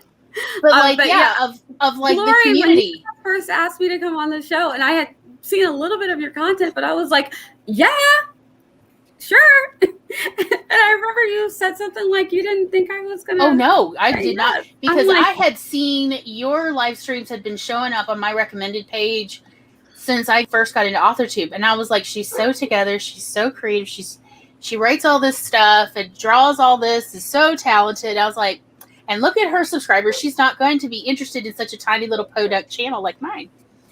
And when you came on, I was like, she has no idea what she's getting into, but I'll take it this one time. And that's great. Because, yes, I'm happy to trick people to come into my party. Oh, we'll have whatever. What is it, the thing that you wanted? Ham? Somebody will go out and get ham. Yeah, but we'll have ham now. That is sort of my idea of hostessing a party. It's like, oh, what is the thing that got you here? We'll get it now. Okay, sure. Somebody may have told you something. I will make it happen now. But like, it was like, and then when you wanted to come back, it was like, yes. Because good people, of course, I want back. Yes, Laura. Yay, I can talk. I'm sorry, Laura. You just have to jump in and interrupt. I tried so many times. Laura is such a sweet, gentle soul. She's not prepared for this level of like Thunderdome. Interrupting people is new. My brain can't think of the word. Rude. Sorry. New. It happens when you're in Canada too long. It's rubbed off on her. So this is how I first found like a critique partner or like anything to do with a writing community. Is I was commenting on different things like the novelty podcast when they were used to be doing it on YouTube. And so it was really cool. And they decided, let's have a Discord. So I went on the novelty Discord and I was like, oh my gosh, people. And so I found a critique partner that way and we swapped manuscripts. And through that, they were also part of another Discord. And so I joined the Women in Horror Writing Discord. And through that, I've been able to find more beta readers for other things. And so just commenting on things, joining Discords, even if you hate the internet. Sometimes Discord has its uses. Yes. And just finding people who have similar things that they're into. And they'll have other Discords that they can invite you into. So I'm on a Toronto writing one for genre fiction. And for dark fiction, I'm on the Women in Horror one. I'm on the Worldwide Write-a-thon one. I'm on Charlie's. Like, there's so many writing places to go and to ask for people like, hey, do you want to swap manuscripts or do you just need a beta reader? And you just need to, why are you holding a ram's horn? It's a horn for you, Laura. Because everybody wants to get Laura a horn. Thanks. so that she can like get a word in edgewise. Just blow her shofar. So like, and then also commenting on YouTube videos as well was how I found Charlie. Was we were on, I think it was Emily Bourne's channel on her live write-in, and she knows nothing about sci-fi. So she was like, I'll just let the nerds talk over there. So talking with Charlie, we were talking about designing solar systems and how the plant life needs to be able to survive on that kind of solar system. And it was amazing. And from there, it just rolled into all this stuff. And so commenting and engaging in the community will help you find your subgenre of the community. And I mean, go on. Don't be afraid to put your comments out there. And you got to be a little trusting of the people that you're commenting with if you seem to be like having a rapport with each other, and make the leap and DM them on Instagram. Do something. It's worth it. I want to say to Colin and to anyone else who like feels a little lost on Discord, I found on my phone it was a bit. I tried with Discord several times over the last several years, and just it wasn't working for me. It wasn't until I got Discord on my laptop that visually it made a lot more sense. I could navigate easier. I could figure out how to do things. And then From there, honestly, the voice chats and being able to just literally ask other people how to do stuff on Discord, like how do I start one of those emoji things under someone's little post that then other people can click on? How do I start one? And do not use the website on your phone. It sucks. Use the app on your phone or the website. Yeah, I tried the app, and it just, on the particular phone I had, it was very muddy. It was very difficult to navigate. I had problems. I got into a voice chat that I could not get out of for 3 months. It was not a great scene, y'all. For me. Just for me. It's just me. I didn't know what I was doing. Oh, no, me too. But I just wanted to say, like, yeah, Discord was definitely one of those leap ups in finding my writing community people and being able to connect with them off camera in ways that I did not feel quite so alone. Granted, the first several Discord communities I was in, no, they were not right for me. They just simply weren't right. But eventually I found the good ones that were better. And also, honestly, be able to post like the links to our show right before we go live every Monday has definitely helped us grow as a channel so other writers could find us. That has been helpful, a way that we use. I think people have been using it as a way to go, oh, that's right, that's happening. Because Twitter and Instagram don't always tell you when somebody that you're following is posting when you want to know when they're posting. Yeah. Instagram is not a search engine tool. Instagram is like socializing off camera kind of thing. It's not a place for link sharing. No, it's not. Yeah. And the number of times that YouTube will tell me that somebody is live like 2 hours later. Yes, YouTube does. Yeah. And so being able to post on Discord and various author-related groups that have a room for self-promotion is a way that we noticed immediately does help us with traffic. I'd like to just remind the people who want to be here that we're about to go live. It's been very helpful. And then from there, just honestly, even just doing this live stream every Monday has been so helpful for us for finding and branching out to like who else to socialize with on live streams. I have used Instagram for a search engine to find places looking for submissions. So it has been helpful because a bunch of different indie publishers that are looking for horror is what I've been specifically looking for. They do post on there, like, here's the cover and we are looking for this and this. And so I have used it for that way. I struggle to find like sci-fi-ish places or paranormal stuff. I struggle, but then again, I struggle because I'm blind.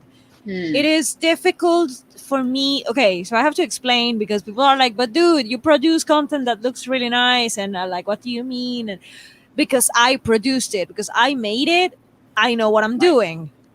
I am the creator of whatever it is that I'm putting out. I know every inch of that piece of content because I created it, and with a magnifier, I know what I was doing. But when it comes to consuming pieces of content of other people, then things become a little bit tricky. The font size might be too tiny, or the font style might be kind of not readable. I don't know how to read that kind of handwriting, especially if it's like a fancy handwriting. I'm like, what does it say there? And it's difficult. Maybe the text and the background don't have enough contrast. There could be so many reasons why I cannot see the piece of content very well. And I feel kind of terrible being the nagging, like, oh, sorry, I couldn't read it because of blah, blah. Sometimes I do. Sometimes I leave feedback like, hey, I was trying to read your poem and I'm sure it's beautiful, but the font was so tiny. I couldn't even see it. I'm sorry. And it's, sometimes I do, but I feel bad if I have to do that all the time. I left for example, with Canva, like the Instagram Canva account. Yes. And they made a video tutorial, and the video had no sound whatsoever. I was like, hey guys, it would be nice if you could add a voiceover, so like you could guide us. I'm visually impaired, and I tried to follow the tutorial just by looking with a magnifier, but it didn't cut it for me. Like, could you add a voiceover to make it more accessible? I hate to always be that kind of commenter. Yeah, you get But at the tired same of being the time- one to speak up all the time. Like, Yeah. y'all, you don't even know how many times on Amazon's makeup side I have put into the comments, what are the ingredient lists? What is the ingredient list? But, like, hundreds of times. Oh, I and hear sometimes you. because I can't do red 40, and if I put it on my skin, it will dye my skin red. Oh, Anyway. no. But I do have like muscle problems when my skin absorbs the red 40. Like, yeah, it goes on for a while. So I need the ingredient list. Hundreds of times I'm the one just show it up on like any random beauty page, for makeup on What are Amazon. the ingredients? What is the full ingredient list? Like, I literally have the sentence down, and now I used to, because I'm dyslexic, You go I to used to your have such a setting, hard it's like time common spelling responses. ingredients. I have Yeah. literally looked this up so many times. I now have it memorized, which is saying something for dyslexia. But what is the full ingredient? Because sometimes they'll like, what I used to put, what is the ingredient list? I would get like, oh, nothing special in there. It has talc if you care. And I'm like, I need the full. Just tell me everything. I will decide what I need to know. Yeah. And yeah, even though like this is not even social media, nobody necessarily is like stalking my Amazon account to go, wow, Gloria really cares what all the eyeshadows contain, and the lipsticks too. But like it gets to be burdensome. To why am I always the one? Has no one else on the planet ever wondered what this makeup contains? Does it have puppies in it? I need to know. Oh my God, no. Yeah, exactly. You never thought about it, but now you don't want it. I'm just saying. The ingredients is spices. I get that so hard. Not helpful. I need a list. I need to know. Because like even my sensitivity to reds is the lower the red number, the better it is. So red 3, I'm great. Red 33, less great. Good night, Colin. Good night, Colin. So I have a question. So for my newsletters, I've been doing big JPEGs that are like a newspaper style format that has text in it and pictures and quotes of what I've been writing. But nobody opens it, even though I send it from a domain email. And like, how do you design a newsletter that will not go to spam every time and people with visual impairment can actually access it? Okay. Since I actually have used MailChimp back when I worked in Library Dave, I used it for literally years. Let me ask you a question first. Do you also, when you do your visual newsletter, do you also submit a text-only newsletter? I didn't see that option. I'll have to look. Okay, at least it used to be. Granted, 3 years ago was the last time I used MailChimp, but there used to be an option where it would convert your... There is an option. You would convert it to text only, and then sometimes it would flag if it caught something and it needed you to actually go in and edit real quick before you went live with your newsletter. Because that can be very helpful for both people who, for whatever reason, they're on an older phone and can't really do the JPEG heavy or the visual heavy newsletters on their phone to read emails. Mm-hmm. And also people using, what is it? The word I'm looking for? The readers? Screen readers. Screen readers, thank you. Yeah. I'm like, why can't I the word? Don't worry. The text only can be helpful, as well as honestly, the text only can be helpful for dyslexics and other people who have visual struggles for whatever the reason. Mm-hmm. Okay, and here's the other part about newsletters, especially, because people will sometimes just sign up and then they forget why or what they were doing. That subject line, you need to sell the sizzle. Yeah. What is the reason they want to open up this month's newsletter? So, like, MailChimp allowed, at least now, MailChimp may have changed some things because, as I understand, they went very money hungry a couple years ago. But they used to give me an option to do A/B testing, where I could split and have 2 different subject lines and test which one gets open or gets better stats. Like, my biggest problem is it ends up directly in spam, and nobody checks their spam. Yeah. Same. Unless it's tech support. Check your spam. Yeah, and that one is much more about if you're only sending an image, if there's no real text in there, or if the text is all white, most spam filters flag it as spam. Because that's how, Nigerian princes tend to send their messages. Yeah. So many princes. Needing so much bank assistance, y'all. Seriously. Yeah. The other thing Barrett was saying earlier is let your people know so that if you have an Post it on- avenue where you can say, hey, the newsletter's coming out, something really awesome's in the newsletter, whatever it is. If you don't get it, check your spam and change your settings, because I've got cool content coming and I don't want you to miss it. Because I have done this where I'm like, oh, let me find, oh, it isn't spam. Look, there it is. And you know, I posted on stories and on Twitter, like, hey guys, newsletter, like check your spam folders just in case. Yes. Like you can also for instance, with MailChimp, and I think some of the other newsletter services that I researched, at least I know MailChimp would give an actual URL for each newsletter if you had marked that setting. Mm-hmm. So that honestly, people are like, I can't find my newsletter. Can you send it to me again? You can honestly just send them the link, or you can, and I used to do this with the library. I would literally just post it to the library Twitter account of our newsletters posted, check your email or click here. And just, there you go. They've opened it up. They've read it. It's more important that they see it at all rather than they get it in the way I want them to get it. Mm-hmm. But then that way, when you have the link, there is a way then for them to go click and actually see previous iterations of the newsletter, so that they can catch up on anything they want or share it with friends.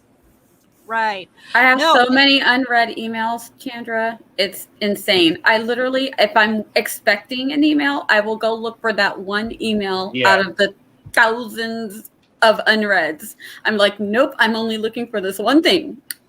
I hate having unread emails. I have my personal email account that I've had, like, I don't know, how long have I had that account now? At least 15 years. At least. And it's a Gmail account so long ago that I remember back when they said that it would always be free unlimited space. Ha ha. I have so many unread emails, y'all, that I still have 138 unread emails from my mother, who's been dead 9.5 years. And am I going to open them anytime soon? No, they're mostly those spam ones of like, you know, resend this if you believe whatever. I'm not spamming people, Mom. Have I deleted them? No, it was my mom, y'all. It's my mom. All right, she's dead. She doesn't know if I deleted, but I can't. I'm not there yet. Grieving is a process. Okay, it's a process. Yeah, it's a process. But I still got voicemails. That's not the reason I have 1,000 unread emails from Lane Bryant, though. I just haven't gone through to delete them. But I am like, why would anyone want email newsletters? But apparently most people are not me and they love it. No, newsletters are a legit marketing tool that writers are using. I have a harder time reading emails until I can put Gmail on my phone in dark mode. I want everything in dark mode, forgive me. I want everything in dark mode. A cool thing that I had on my newsletter that was unique to mine was I had stats of how many stories have I submitted, how many have accepted, and how many have been published so far this year. So I had a rolling stat count at the bottom of mine, which was fun. So that I would also have, I wrote so many like flash fictions and stuff that I would have quotations from different things that I had written specifically that month, so that I could have like, here's samples of my writing. So if you want to read more, go to the blog and read the whole story because it's on there. I just updated people. In what I was doing, what I was writing, what was I reading, a music video that I would like to share, or an album, whatever, but music that I wanted to share, and live updates, and goodbye. Because like I don't know what to do with newsletters necessarily. I love it. If I had known newsletters contained good stuff rather than like advertising and terrible content, y'all, terrible content. I do not need to know any writer has eaten eggs this month and then had a picture of it in their lovely kitchen. I'm okay.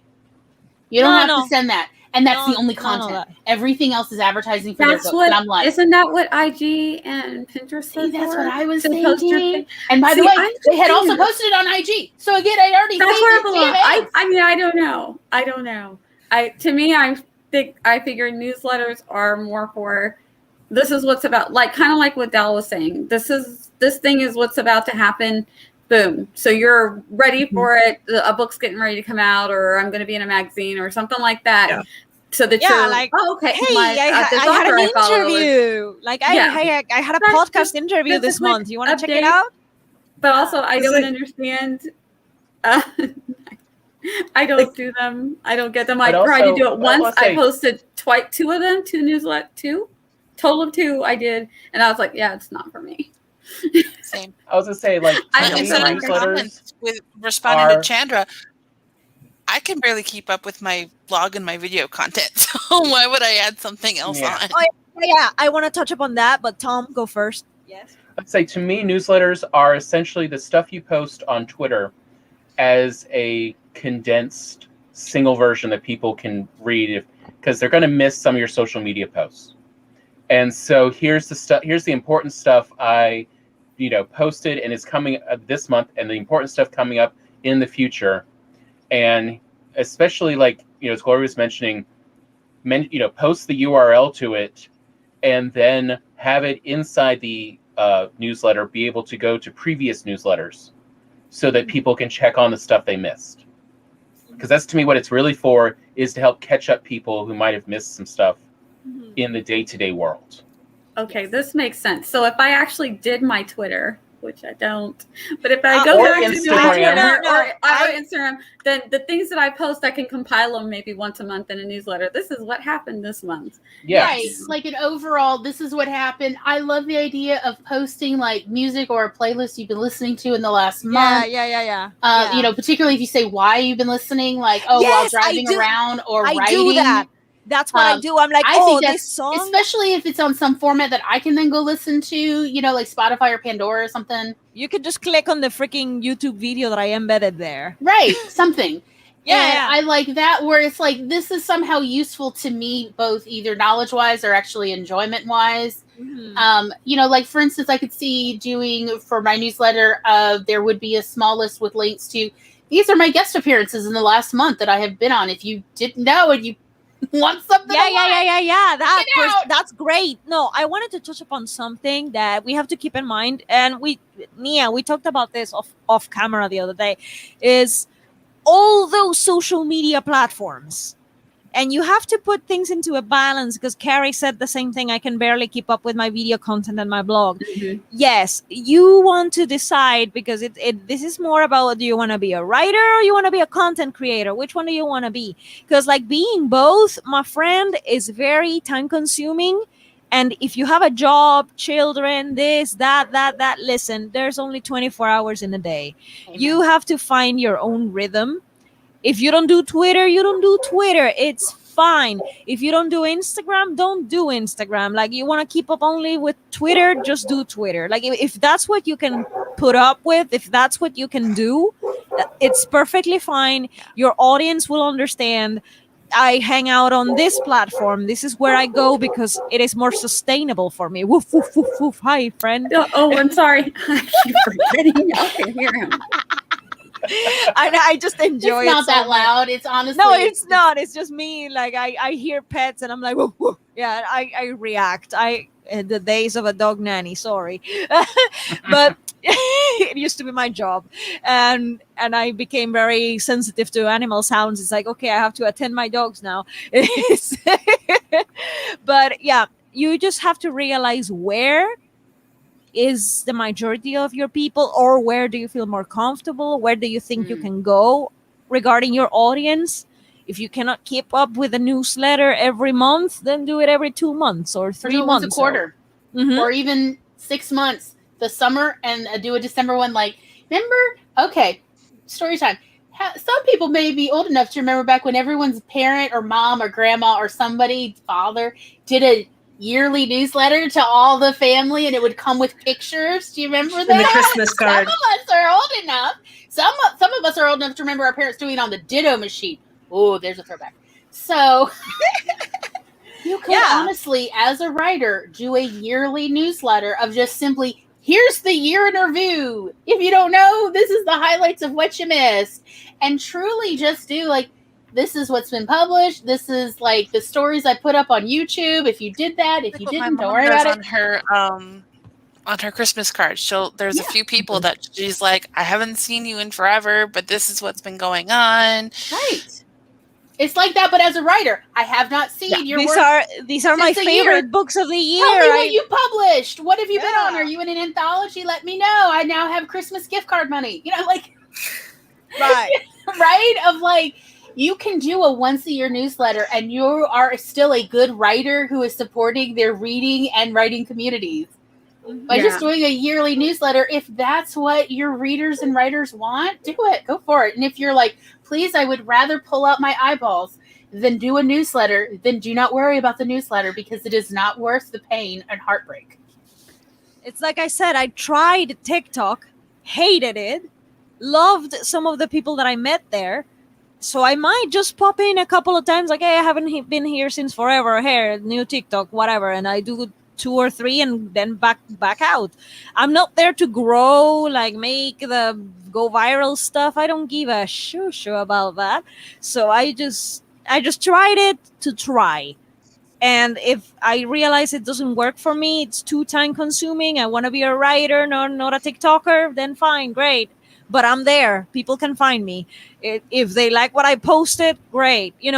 Do you and keep up with your own pace. We always go back to this topic. Yeah. When I was a girl, like the idea of my mother doing the yearly newsletter for the family, and also the fact that, like, when I was a girl so long ago, that, in the before times. In the before times, thank you. That newspapers before COVID, before internet, before the internet.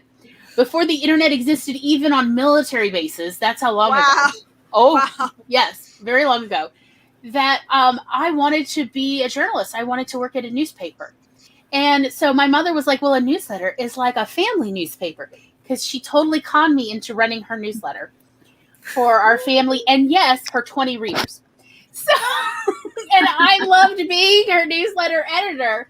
So yeah, like if that's something that you enjoy and you get like some love out of, like, boop, boop, boop, I'm going to write up some little content and it's going to be fun, you should absolutely do it. But if you hate the idea, it is not required to do it. And you are still an excellent writer, even though you're like, no, I don't have a newsletter and I have made a moral choice not to. It's totally fine. This is my hill. You cannot get me off of it. Right. I mean, also, you never know when you're going to find somebody who's like, I love doing newsletters, but I hate doing this thing, like editing videos. And so you can honestly trade with them. If that's, something you'd be surprised the kind of people you meet, particularly on the internet, that who really are happy to exchange talents, if you will. This is true. I think I've been thinking about going back to posting on Twitter, but I'm like, what I posted before was just the same thing I posted on Instagram, and then I realized I like posting it on Instagram better than Twitter. So I just was like, I'll just post it on Instagram. Exactly. Yeah. But I mean, I guess I could go back to posting it on both. Yeah, I mean, like I've got no people, new info. It's all the same. Yeah, but I know a lot of people who do that, of where there's a different audience on Twitter than there is on Instagram.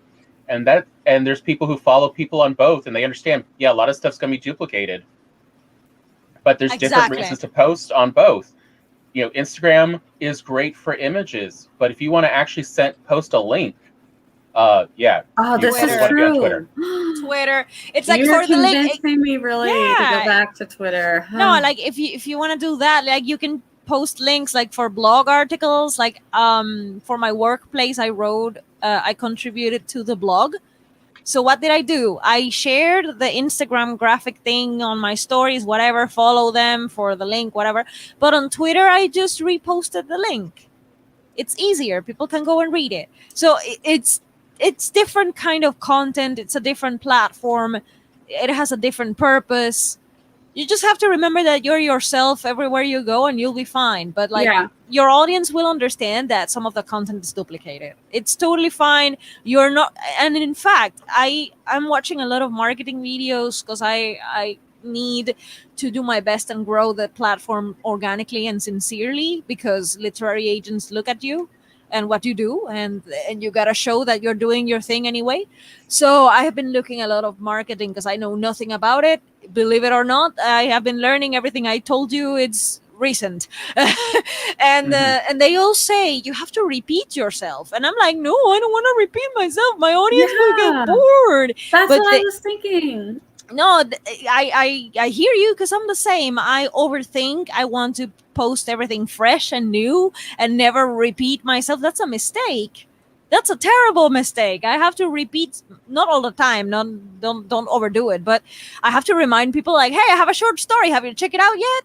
And maybe 2 weeks later or that next weekend even you are like, hey, did you check my short story? And you share some, like for example, it's Pride, so I once again I promote danger because Hulda is the acest ace that has ever been ace, so it's like there she is, it's my ace character, and I'm very proud of her and I love her story and I believe in her. So even though I feel uncomfortable with the same shameless self promo, well, I have to. And if you want to read an ace character, you can go check out my story. And that it's uncomfortable. You're not used to it, but people need to be reminded because they are not only following you, they are following you and me and Chandra and Tom and Glory and everybody. And it's a bombardment of content all the time. So reminders are good. Mhm. You're not over repeating yourself unless you do it every single day, every hour. Yeah, that would be annoying. But No, but We had right one now Charlie I'm not. mentioned. Yeah, right now I'm not posting anything on Twitter, and I'm still getting more subscribers. Every time I do look on there, I'm like, oh, I've got like 10 more subscribers. I'm not doing anything. I feel bad because I Literally, haven't yet my- found you on there, Nia. I have way more. Like my Twitter is almost blown up like my YouTube, and I'm like, I literally am Because- doing nothing on Twitter except for But the old stuff. do you haven't have touched okay? my Facebook page except to share the occasional meme, and I've gotten more followers in the past year on there than. And I'm like, Memes are but Yeah, I don't. I do. memes are very shareable. Yeah, I retweet something once every 2 or 3 weeks because I'm like, oh, I haven't done anything with Twitter. Let me go find something to retweet real quick. Okay, And that's real my quick. Twitter activity. Real quick, community builders. Memes are gems because everybody shares them. If they relate, if they like it, they share it. And sharing content that comes from you makes the algorithm pick you up. So this is me. This is where I fail, y'all, because I'm not very good with memes because they are very visual again, and I don't understand half of the memes or 90% of the memes. I just don't understand them. Should we tell Doll where we go meme hunting a lot, Tom? How to go We go collecting gather memes. our memes on the platform Imager, IMGUR, right? Did I spell that right? Yeah. Mm-hmm. And that is where we go gather That's what that's the short finest. for? And so you know what I would do though? I would just go to Glory's thing and retweet the meme that she tweeted. Yeah, you could do that too. And that's the extent of my Twitter. Yeah, and we've started literally Charlie and Kat set up meme groups for us in the rooms and their Discord servers so we can just post various ones.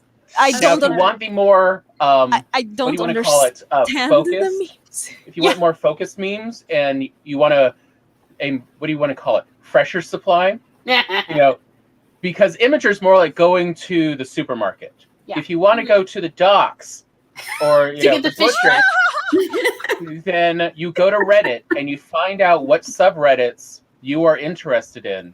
Yeah. And that's where most of them are actually originally posted. That's where they're originated. And that's also actually I wanted to bring up of a good place to find your readers. Reddit is go find the subreddits of essentially the communities that are interested in the kind of stuff you write.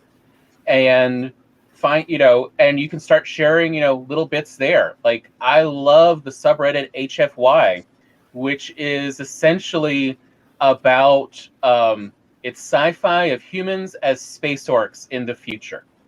It's it's an easy way to describe it because it stands for essentially humans F yeah. Fill in the F. And it's about, what if humans were actually one of the more durable species in the galaxy and aliens, visited us, or how we show up elsewhere. So it's almost always actually uplifting sci-fi. Nice. And, so you'll find people, so Reddit, there's definitely a lot of toxic subreddits. Yeah, talk to other people and ask them what's if they have any Reddits they do enjoy. I mean, for memes, Doll, I think in particular there's a few Ace subreddits, and one or two are specifically just Ace memes. Yeah, those are the few memes that I have understood around the internet. It's like there was a meme about like gays and lesbians. No, gays. Like, why are guys so hot? Then lesbians. Why are girls so hot? Then pan and bi and all the other like country balls, but with the pride flags. And they were like, why is everyone so hot? And then Aces in the other corner is like, why is my pizza so hot? It's like, yeah, why is my garlic bread so gorgeous? And my yeah. Why is it beautiful? So that meme I understood, but like half of the other memes on the internet, I'm like, what is that? Who's that person? But that's the nice part about Reddit is that when someone posts, they have a very, very easy direct access to them. If it's like, wait, does it mean this or this? And as long as it's in a positive subreddit, people are always happy to explain, because it's like, yeah, we all eventually come into a meme, and you may not have the background originally for that meme. Right. So it's fine. That is, if you want, fresh off the dock memes, you go to Reddit, to those particular subreddits. Like there are plenty of writing Reddits. There's plenty of genre-specific writing Reddits, subreddits. And you can even type in like writer meme. And you will find these subreddits that are just about writing and memes for writers. Absolutely. And, they are not necessarily cesspools of humanity. Some of them are quite lovely. If you just need an uplifting one, I just would like to recommend Late Bloomer Lesbians. Oh, the wholesomeness, y'all. Like, if you're just having a rough day, may I recommend Late Bloomer Lesbians subreddit? I turned Tom onto it when one day he was just having a very dark day, and I'm like, do you need some wholesomeness? Because I have one place that is always wholesome on the internet. And he's like, it's not possible. It's not a thing. And I'm like, may I introduce you to Late Bloomer Lesbians subreddit? Woo! It's pure wholesomeness, y'all. It doesn't matter your own sexuality, because it's just about people finally discovering who they are, and then hopefully possibly finding someone they truly love. It's a beautiful, wholesome place. That sounds beautiful. And after that, Tom then started finding other wholesome, lovely places on Reddit that do exist. And yes, he reads to me from HFY a lot. But I love these stories. Some of them are gleaned from Tumblr. Some of them people just write into Reddit. There are so many lovely places if you're looking for fresh off the dock memes, but also if you're looking for readers. Because you can, it is totally fine. There are many subreddits for writers that you can literally post links to, hey, I'm in this anthology, or hey, I wrote a short story and it's available for you to listen to on YouTube. And it's perfectly fine for you to share that essentially with a potential reading community. And, nobody's, trashing you to Trollsville. These are readers looking for content, including paying readers. So yes, there are subreddits where you can post Amazon links or Barnes & Noble link or whatever, wherever they can get your content. And you can post a little section or a blurb or whatever so that people understand whether this would be interested to them. This is how you can build your reading community. Although, as we said, we do recommend you build your writing community first so that you have that support before you start hunting for readers out in the wild by the docks. Yeah. So how do you hunt for readers without coming off as pushy? And I spend 5 minutes of every video promoting what I've been published in. What I did, I just put stuff out there, and with the right tags, people will start to find it. They like it or they don't like it. I'm assuming that not everybody liked what I wrote, but the ones that did like it would subscribe on YouTube and wait for more. And sometimes they would literally be in the comments, when's the next one? That's when you got to hook. And but you want to have places where you can put links. So Instagram, it's it's link your location. It is almost always link. Remember, in your bio. location is the link in the bio. That's your location for most of your Instagram posts. Link in the bio is a real location now. I didn't know that. I didn't know that. Wait, be careful though, or else it'll be link in bio New York. Yeah. You just want link in bio. Yeah, you don't want the New Link York in side bio, of New York. link in Oh my bio. god. Yeah. Okay, so you hashtag link in bio or No, No, not No. hashtag. So No, when no. you're on the post, Location. remember it asks you location? And you would put, wherever you are geographically. Instead, start typing in link space IN space BIO, and you will come up with there is a location listed on Instagram now called Link in Bio. Like Stratford on Avon. Only Yes. it's link in bio, and you just click on that. And if you need to see, go to my Instagram page and you will see my post, like today's post. The location is link in bio. I do not live at link in bio. I saw I that. live in Mississippi. I saw that link bio thing, and I was like, "Oh, that's genius." But that is how you can now do it to at least direct people without wasting space elsewhere. Mm-hmm. And also not worrying about like if they don't expand what you wrote, that they won't see it below in Instagram. Versus on Twitter, you can just simply put the link for whatever is recent. Or when you make a new video on YouTube, simply post, in the stuff below in the description, where's your current stuff? Yeah, so you don't say, but you can just say like, and if you want to see my latest stuff, check the description for links to where it's been posted. Right. And I would honestly recommend that you put like Laura, like since a lot of your published works are available on Amazon, you could become an Amazon affiliate and put an Amazon affiliate link. Yep. For when you make videos. Yep. So I did the whole form to become an Amazon affiliate, and I finally got the bank thing to connect because they made you combine two numbers randomly to create a routing number. I don't know, they're stupid.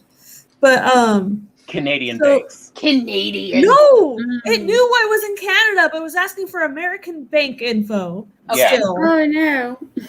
Ridiculous. But it won't let me add things to a list to promote. Whenever I search anything, even if I type DVD, not found on Amazon.ca. I don't know. So I was trying to start with the Anatomy of Crows and everything else. You may have to do it on Amazon.com, for US. Yeah. I know. Look, nationalism is ridiculous, especially when it's American nationalism. But would you rather be right, or would you have your way? Sometimes the world makes us choose between which. But I want to get paid in my Canadian account. No, it'll still go to that account. It'll pay you. It doesn't matter what Amazon website people use. As long as they use your link, it'll go to your account. Yeah, it doesn't matter. If I use your link and I buy an American money on an American version of Amazon, you will still get paid in Canadian dollars for your linkage. Yep. That is what the affiliate agreement said. I did read it. Yeah. Before I signed up. So if it's not on I went for the money part. One, you may have the .com version. May what version? Which is the time? If you don't have Amazon for your country's one, you may have to just go to the .com one, because Amazon doesn't have a lot of stuff you extend it out. Sometimes they have still kept it just to .com because they are. Well, if I look on Amazon.ca, all the stuff I want is on there. I bought it from there, but it won't let me add it to a list through the affiliate thing. Yeah, you may have to just go to the .com then. To then make the list. Is having the same problem with the .com thing. So, I will give it a try. I will try this week to make a list and see what happens, and I will report my findings to you, Laura. Beyond that, I'm not entirely sure what I could do, but I will, because I was planning to make a list of the things we really we actually got off Amazon. I was planning on making that list. So I will work on it, and I will report my findings, and together the hive mind will figure things out. And also, how on earth do you do an Instagram story or reel, and what's the difference between a story and a reel?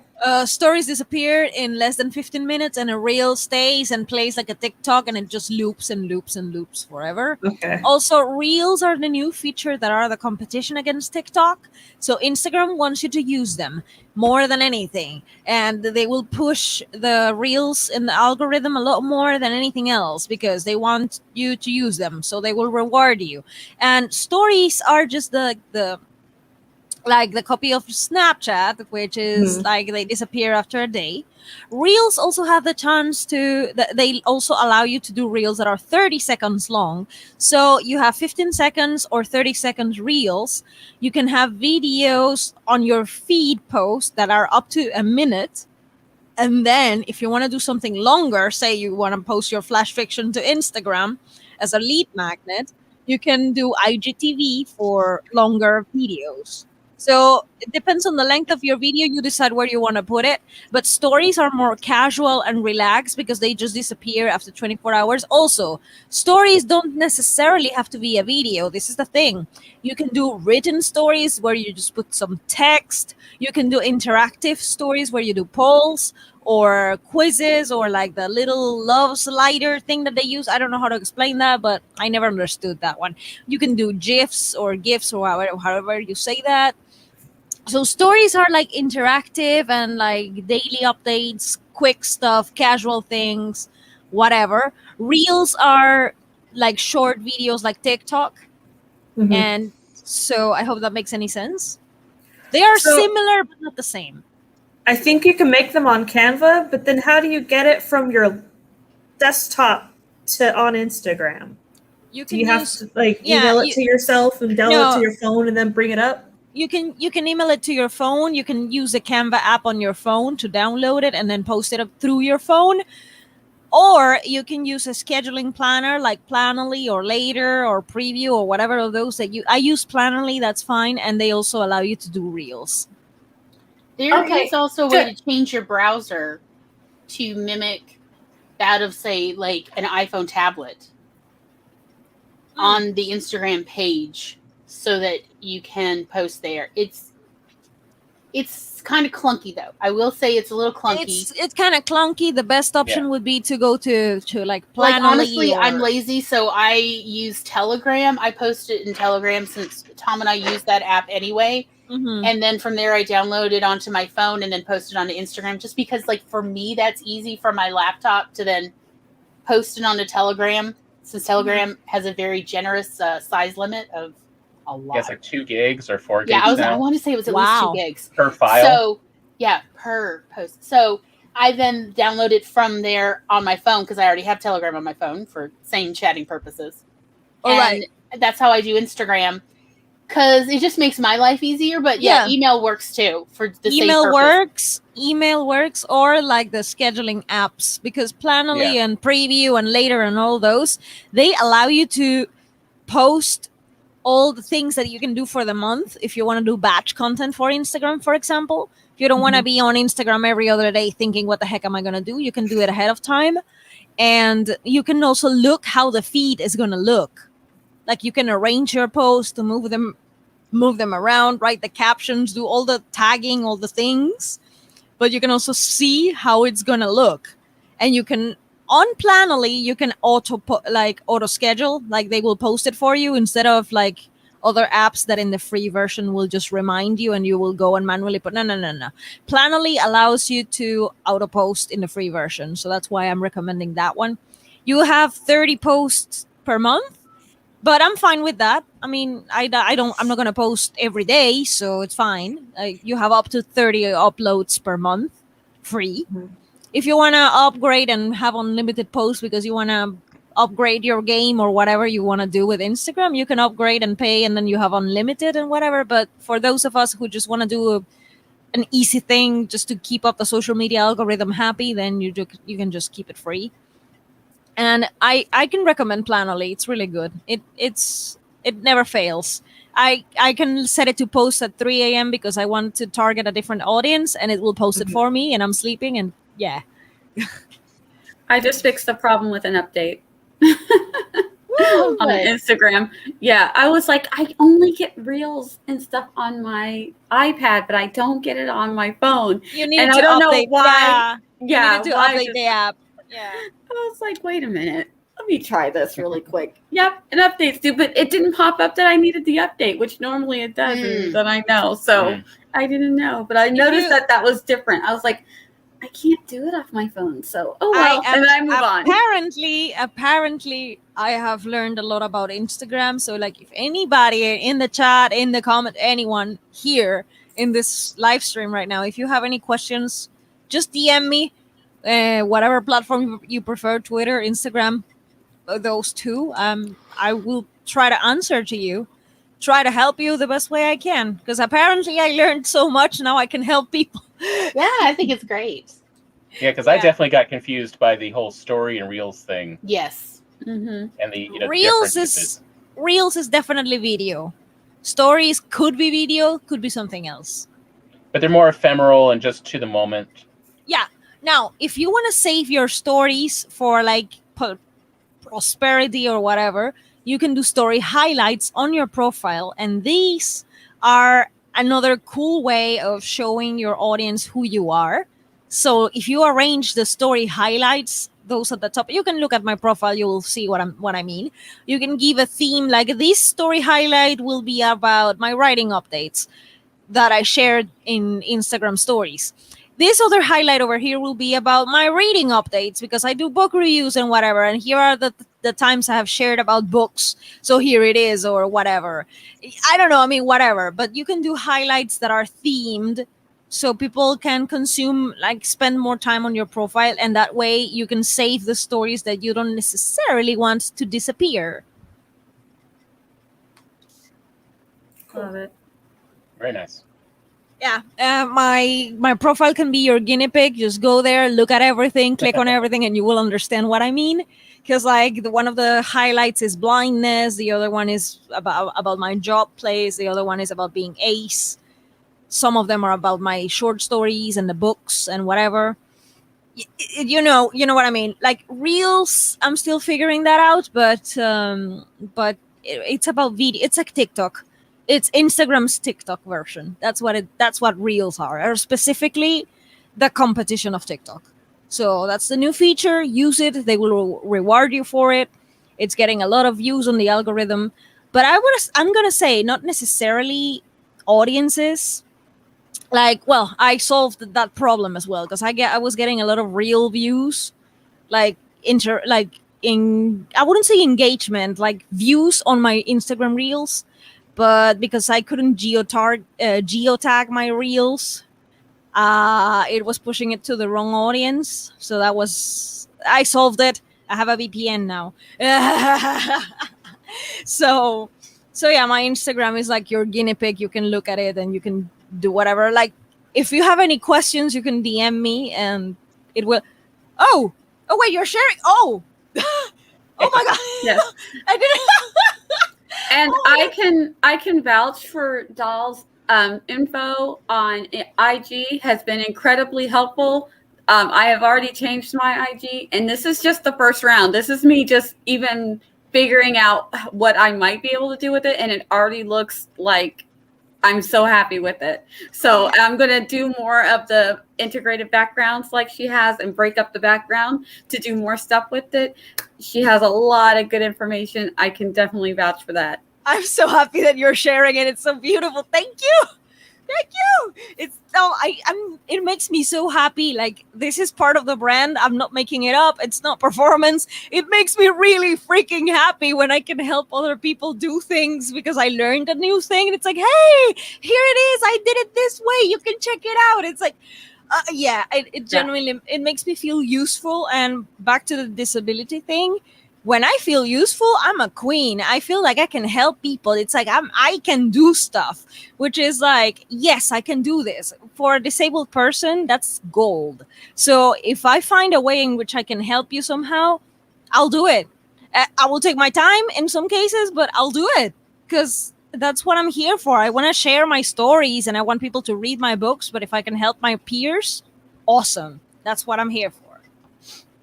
Yeah, it's your help has been invaluable in helping me step up my IG game. And now I'm feeling a little bit confident to maybe try doing something with Twitter and moving on. So I highly recommend if you need some help, and do videos or something so that people can go to you, Doll, and get the information, because it's really good. It's been super helpful.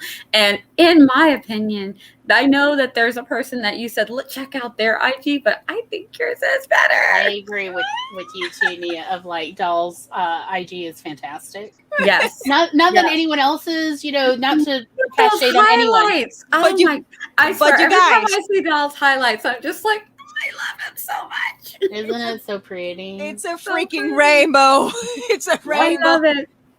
But like, I did it that way because it fits my brand. I write sci-fi. I love bioluminescence. I love the northern lights and the space theme. Like that, it goes with what I do. It goes with the Icelandic theme of my stories. Sure, it goes there, but it doesn't mean that you cannot do your own thing. Right. Nia is rocking her Instagram, and like, she has her own branding, and Lisa Daly, who was the one who inspired me to do my thing, she has a gorgeous Instagram that it's all about beach reads.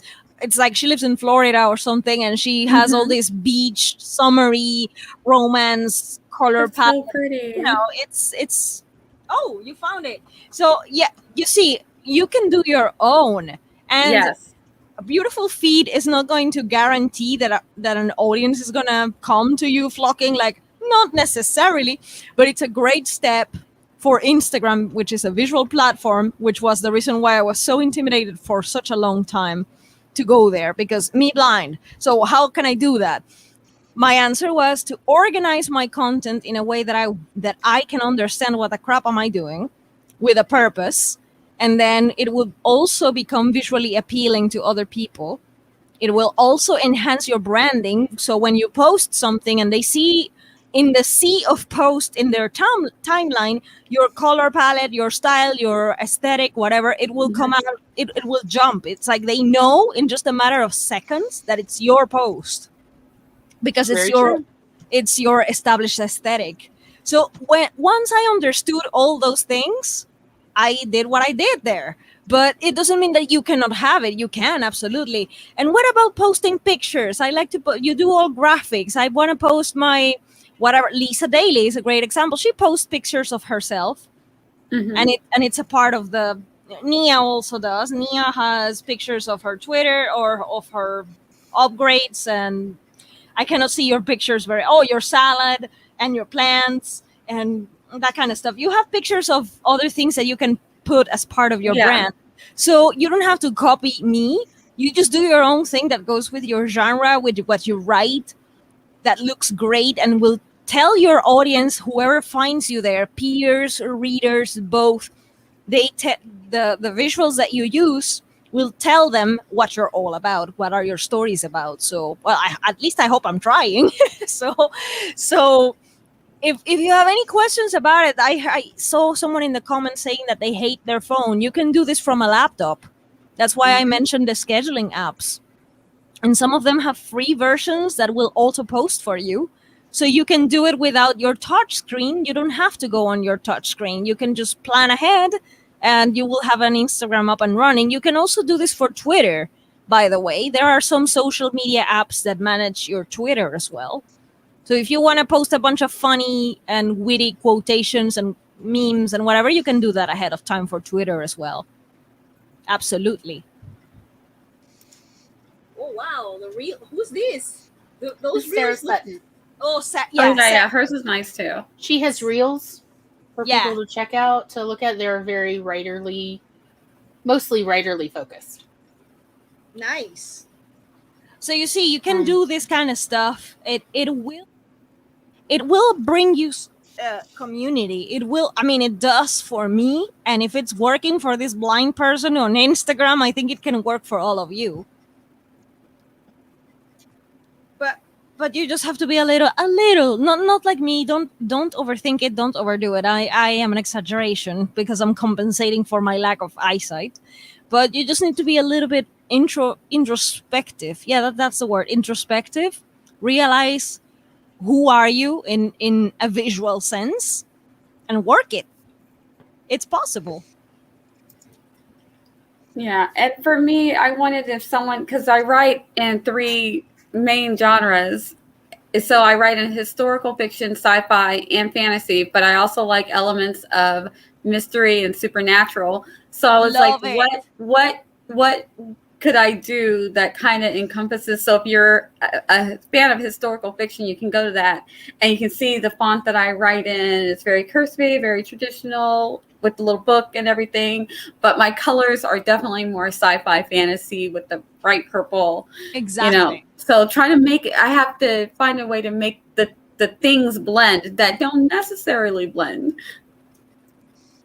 So if someone finds out if I write a historical fiction and they go to my channel, they're not going to be completely surprised that, oh, like that's just, it's like it probably says more fantasy sci-fi, but I don't think it'd be a stretch. I'm also no, don't worry about that, because there are genre hoppers. Mm-hmm. And that's why you have your bio and your description to say I am a genre hopper. I write this, and that. Yes. I mean, people can read. These are your readers. They will definitely figure it out. But the font combination, I do that too. My font is not sci-fi at all. My font is like, I don't even know what that is, but it fits my branding very well. Yeah, so I was like, cool. yeah. So it is just a way of working your own thing in a way that it works for you at your own pace. And it attracts, like when people land on your content and on your platforms across all of social media, whichever one that you use, they will stay if they like what they see. If you're yourself, if you're being authentic, which is what Zara just said a while ago in her statement.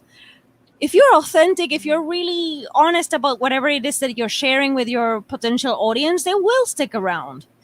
They will. That, like, I promise you, people come and go for sure. Followers go up and down. They come and go. You have to accept it, come to terms with it. But some of them will stick around. And that's the people that need to stick around for your writing. That's what matters.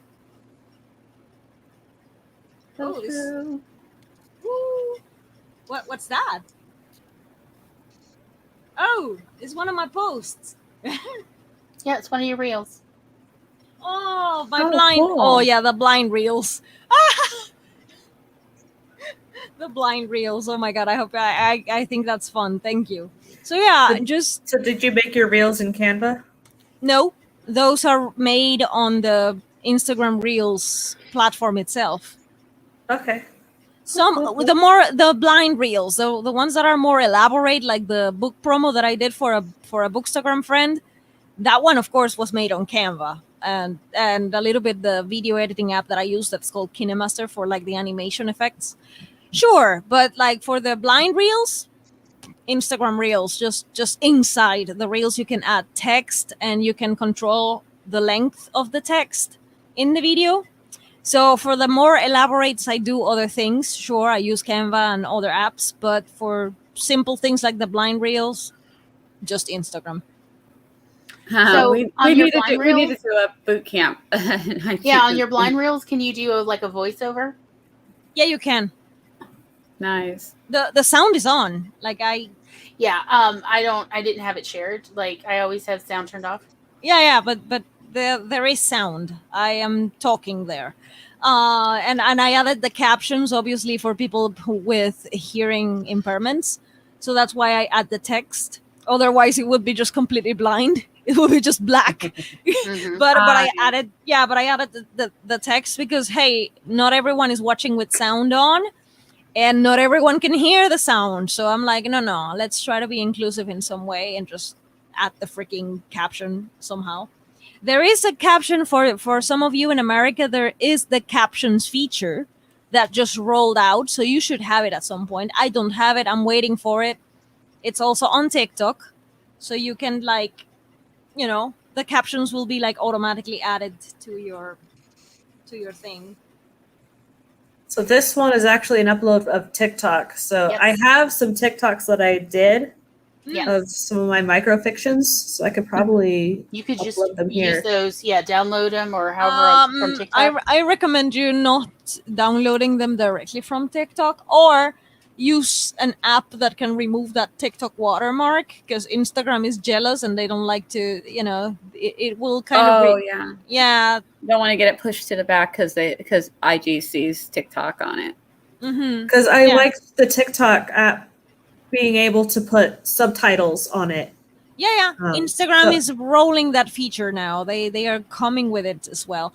Author Joey Paul already has the captions feature. And I was like, hey, where did you get it? And she's like, it just rolled out. It just appeared. I was like, oh, okay. So some of them already have them. Some of them not yet. But there is a captions feature that's coming to Instagram as well. Mm-hmm. Is there an Instagram watermark? Oh, yeah. They have if you download a reel, then you will get the Instagram watermark, just like you get the TikTok watermark if you download it from TikTok. Okay.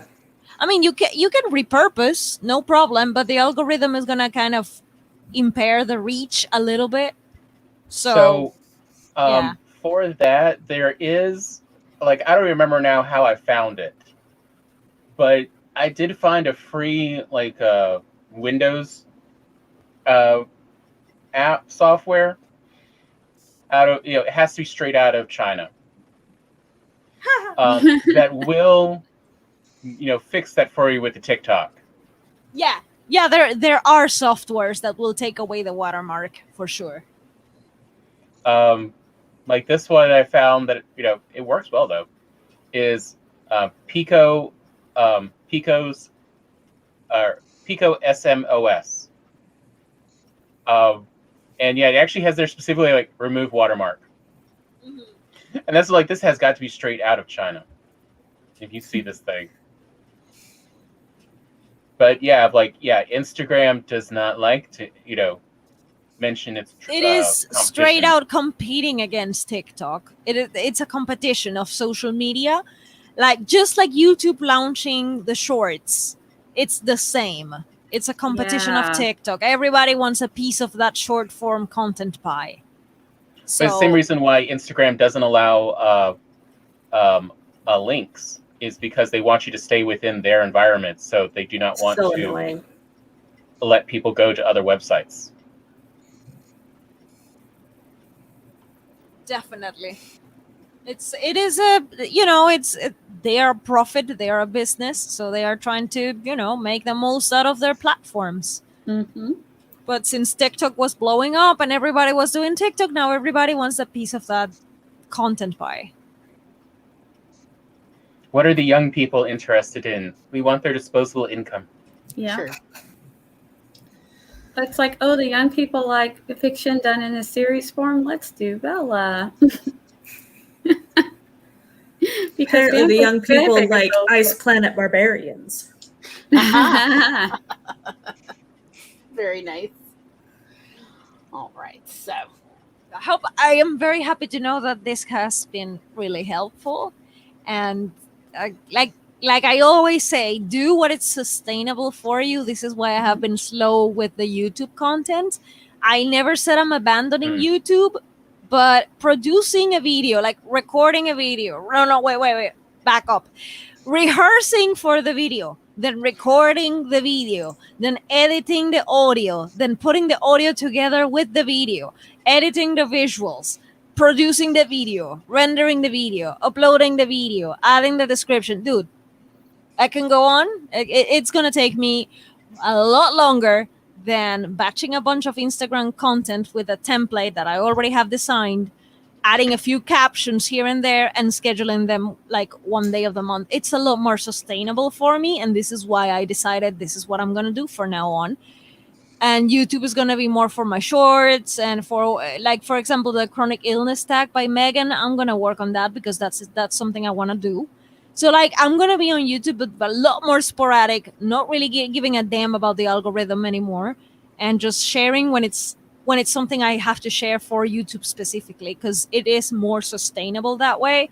If I want to get my books done, if I want to work on my stories and query and do the actual reason why I'm here, which is I am a writer, I have to do what is sustainable for me. So think about that with your circumstances, with your conditions, whatever they are, and do what you can with what you have. Agreed. Mm-hmm. I have a question about Instagram as well. Tell me. Do they have the copyright issue with music like YouTube does? No, you can put whatever you go on the search for music on the reels, or even in the store. You can see that I post a lot of stories that have like a music box with the artist name and the song name. They don't copyright you for that because you're sharing music that's there available for you to share. Okay.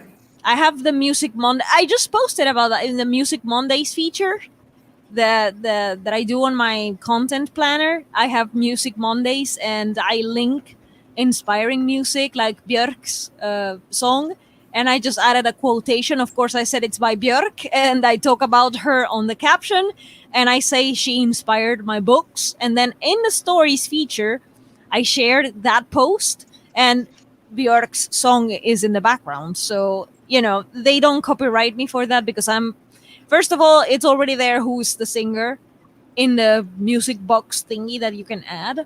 No one is going to copyright you for that. It's not the same as YouTube. YouTube is not. This is why I love doing book trailers on my Instagram Reels, because I can add the music that I actually want for it instead of the trailers on YouTube where I have to just not add copyrighted music from famous people. So Instagram Reels, like my oldest Reels, you will see like trailers or like promo for my books with the music that I consider the soundtrack for the stories. I am loving that on Instagram. And on TikTok to some extent. It's just that I don't like the way that the app is designed, and it's not very search engine friendly. Mm-hmm. So I was struggling a lot with TikTok. I just don't like how it's designed. I don't. And also I didn't like that you really have to show your face on TikTok. You cannot go like blind reels or blind TikToks. I tried, but people don't give a shoo about that. They want to see you. They want to be on your business. They want to know everything about you. TikTok is very overwhelmingly open and nosy. And I'm sorry, it's just my personal opinion is that people overshare on TikTok. And no, it's not. It goes against my brand. TikTok is very youth centered, and teenagers are more about developing their social groups, and part of that is visual, facial communication. Yeah. So it's like it's not surprising to hear that about it. It's very. Those are the main, people on there. Yeah, it's. Instagram is a little bit older, in their 20s and 30s.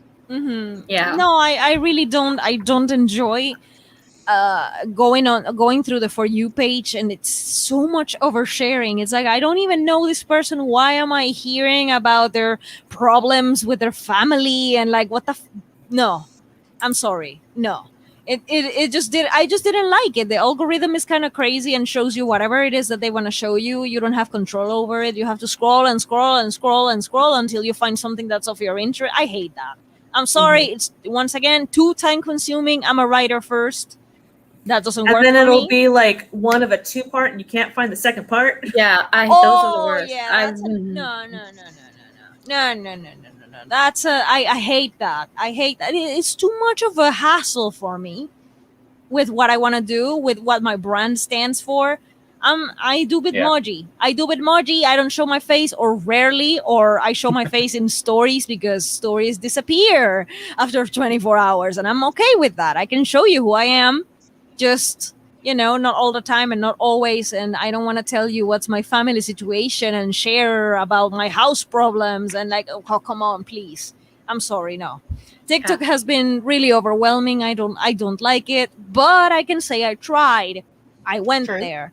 So that's true. So you can try stuff out for your platform to see where you belong in the social media ecosystems, where you feel more at home, more at ease.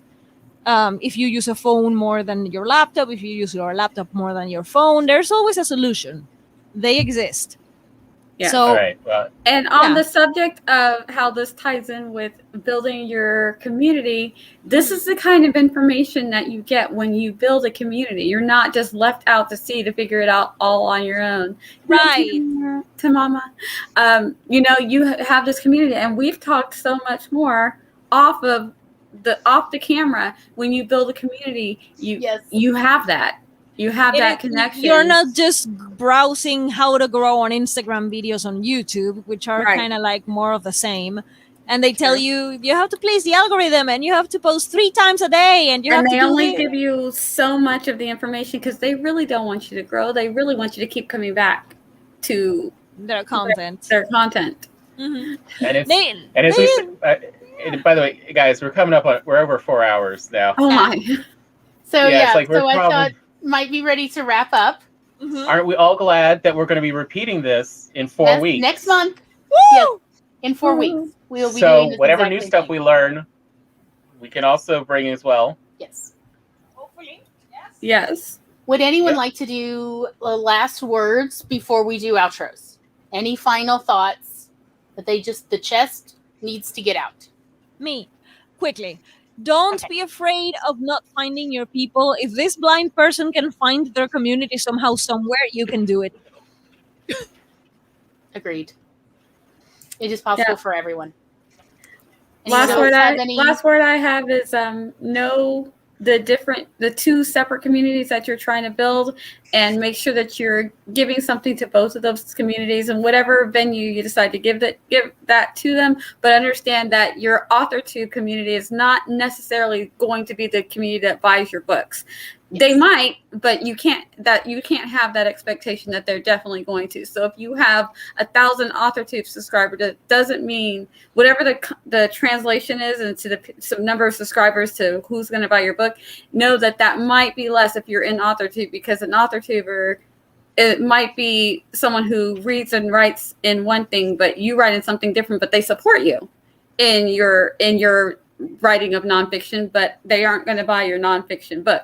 So you need to be making sure that you're working on building that community of readers, people that are going to be actually doing the purchases and doing your Patreon and all of that good stuff. Make sure you're doing both. Also, when you have a writer group, it's a lot easier to find critique partners and beta readers. But since you're in a group, sometimes people feel like your writing's nice, it's great. Like, give them constructive feedback. Don't be a jerk, but be constructive so that we can all grow. We can all polish our work and make it the best it can be, so we can break that stigma of, oh, it's an AuthorTube book. Yes. Yes. Please be honest in feedback, and it's okay if you break my heart. I want to grow. Yes. No, I am totally with Laura in this. It was Laura. Yeah. I agree. We want to grow. We want to learn. Like I said, everybody has blind spots.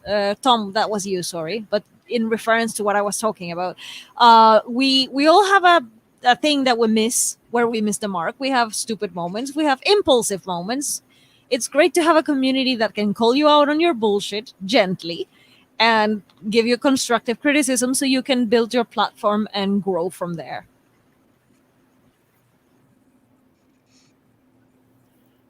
Love it. So we start with outros. Sure. Anybody? You're all like, no, we're done. 4 hours. Let's just 4 end hours. broadcast. No. Does any- Glory anybody actually has like a link down. She's very good at doing the links, so we are all linked down below. You can find I'm getting us. Laura linked, so I'm not quite there. I think I Laura just saved it, so if you will refresh, be you will linked. now see Laura. Yay! But Laura is now linked. Yes. There may be some weird spaces that I have to fix in a sec, because YouTube and HTML. Anyway, that's something else. Yeah. I think I can do an outro real quick. Okay. Sure. I can start, break the ice. Okay, so this is me. Hi, I'm Dal. I have a weird lamp. Hi. I write sci-fi, so this is why you can see the lamp thingy and aurora lights everywhere. I am a visually impaired author, also known as the Ace from Space. You can ask me anything about Instagram because apparently I did my homework and now I can help you with that a little bit. So I write short stories in different genres, a little bit of poetry, and my sci-fi book is in the Query Trenches again at some point this weekend, coming soon. But yes, thank you. That's me. And like, you can always DM me. You can always find me. Bye. Thank you, doll. Would like to do an outro? I didn't know what to do with that lamp today. Totally optional. You did good. It looked great. I like the lamp.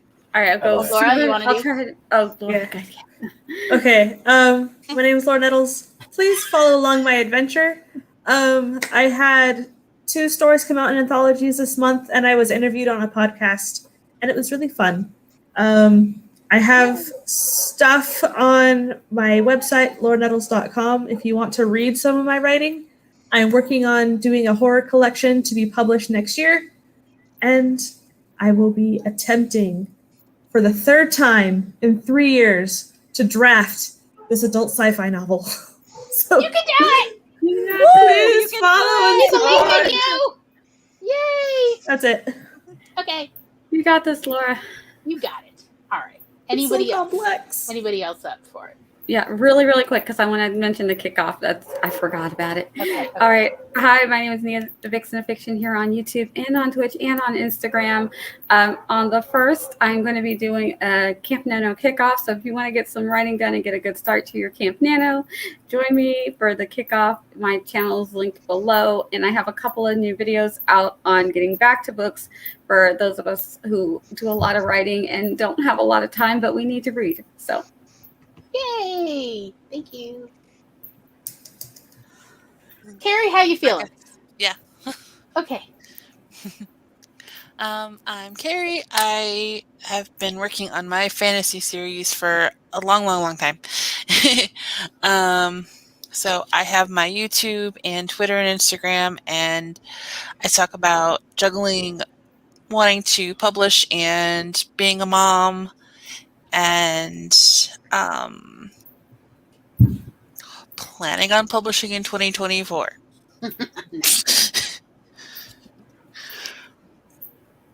Okay. All right. Tom? Tom's yeah, great. I saw that. I said Tom's like, no. Tom is peopled out, y'all. Yes. Tom has an Instagram account. I cannot find the link. It's somewhere. Where is it?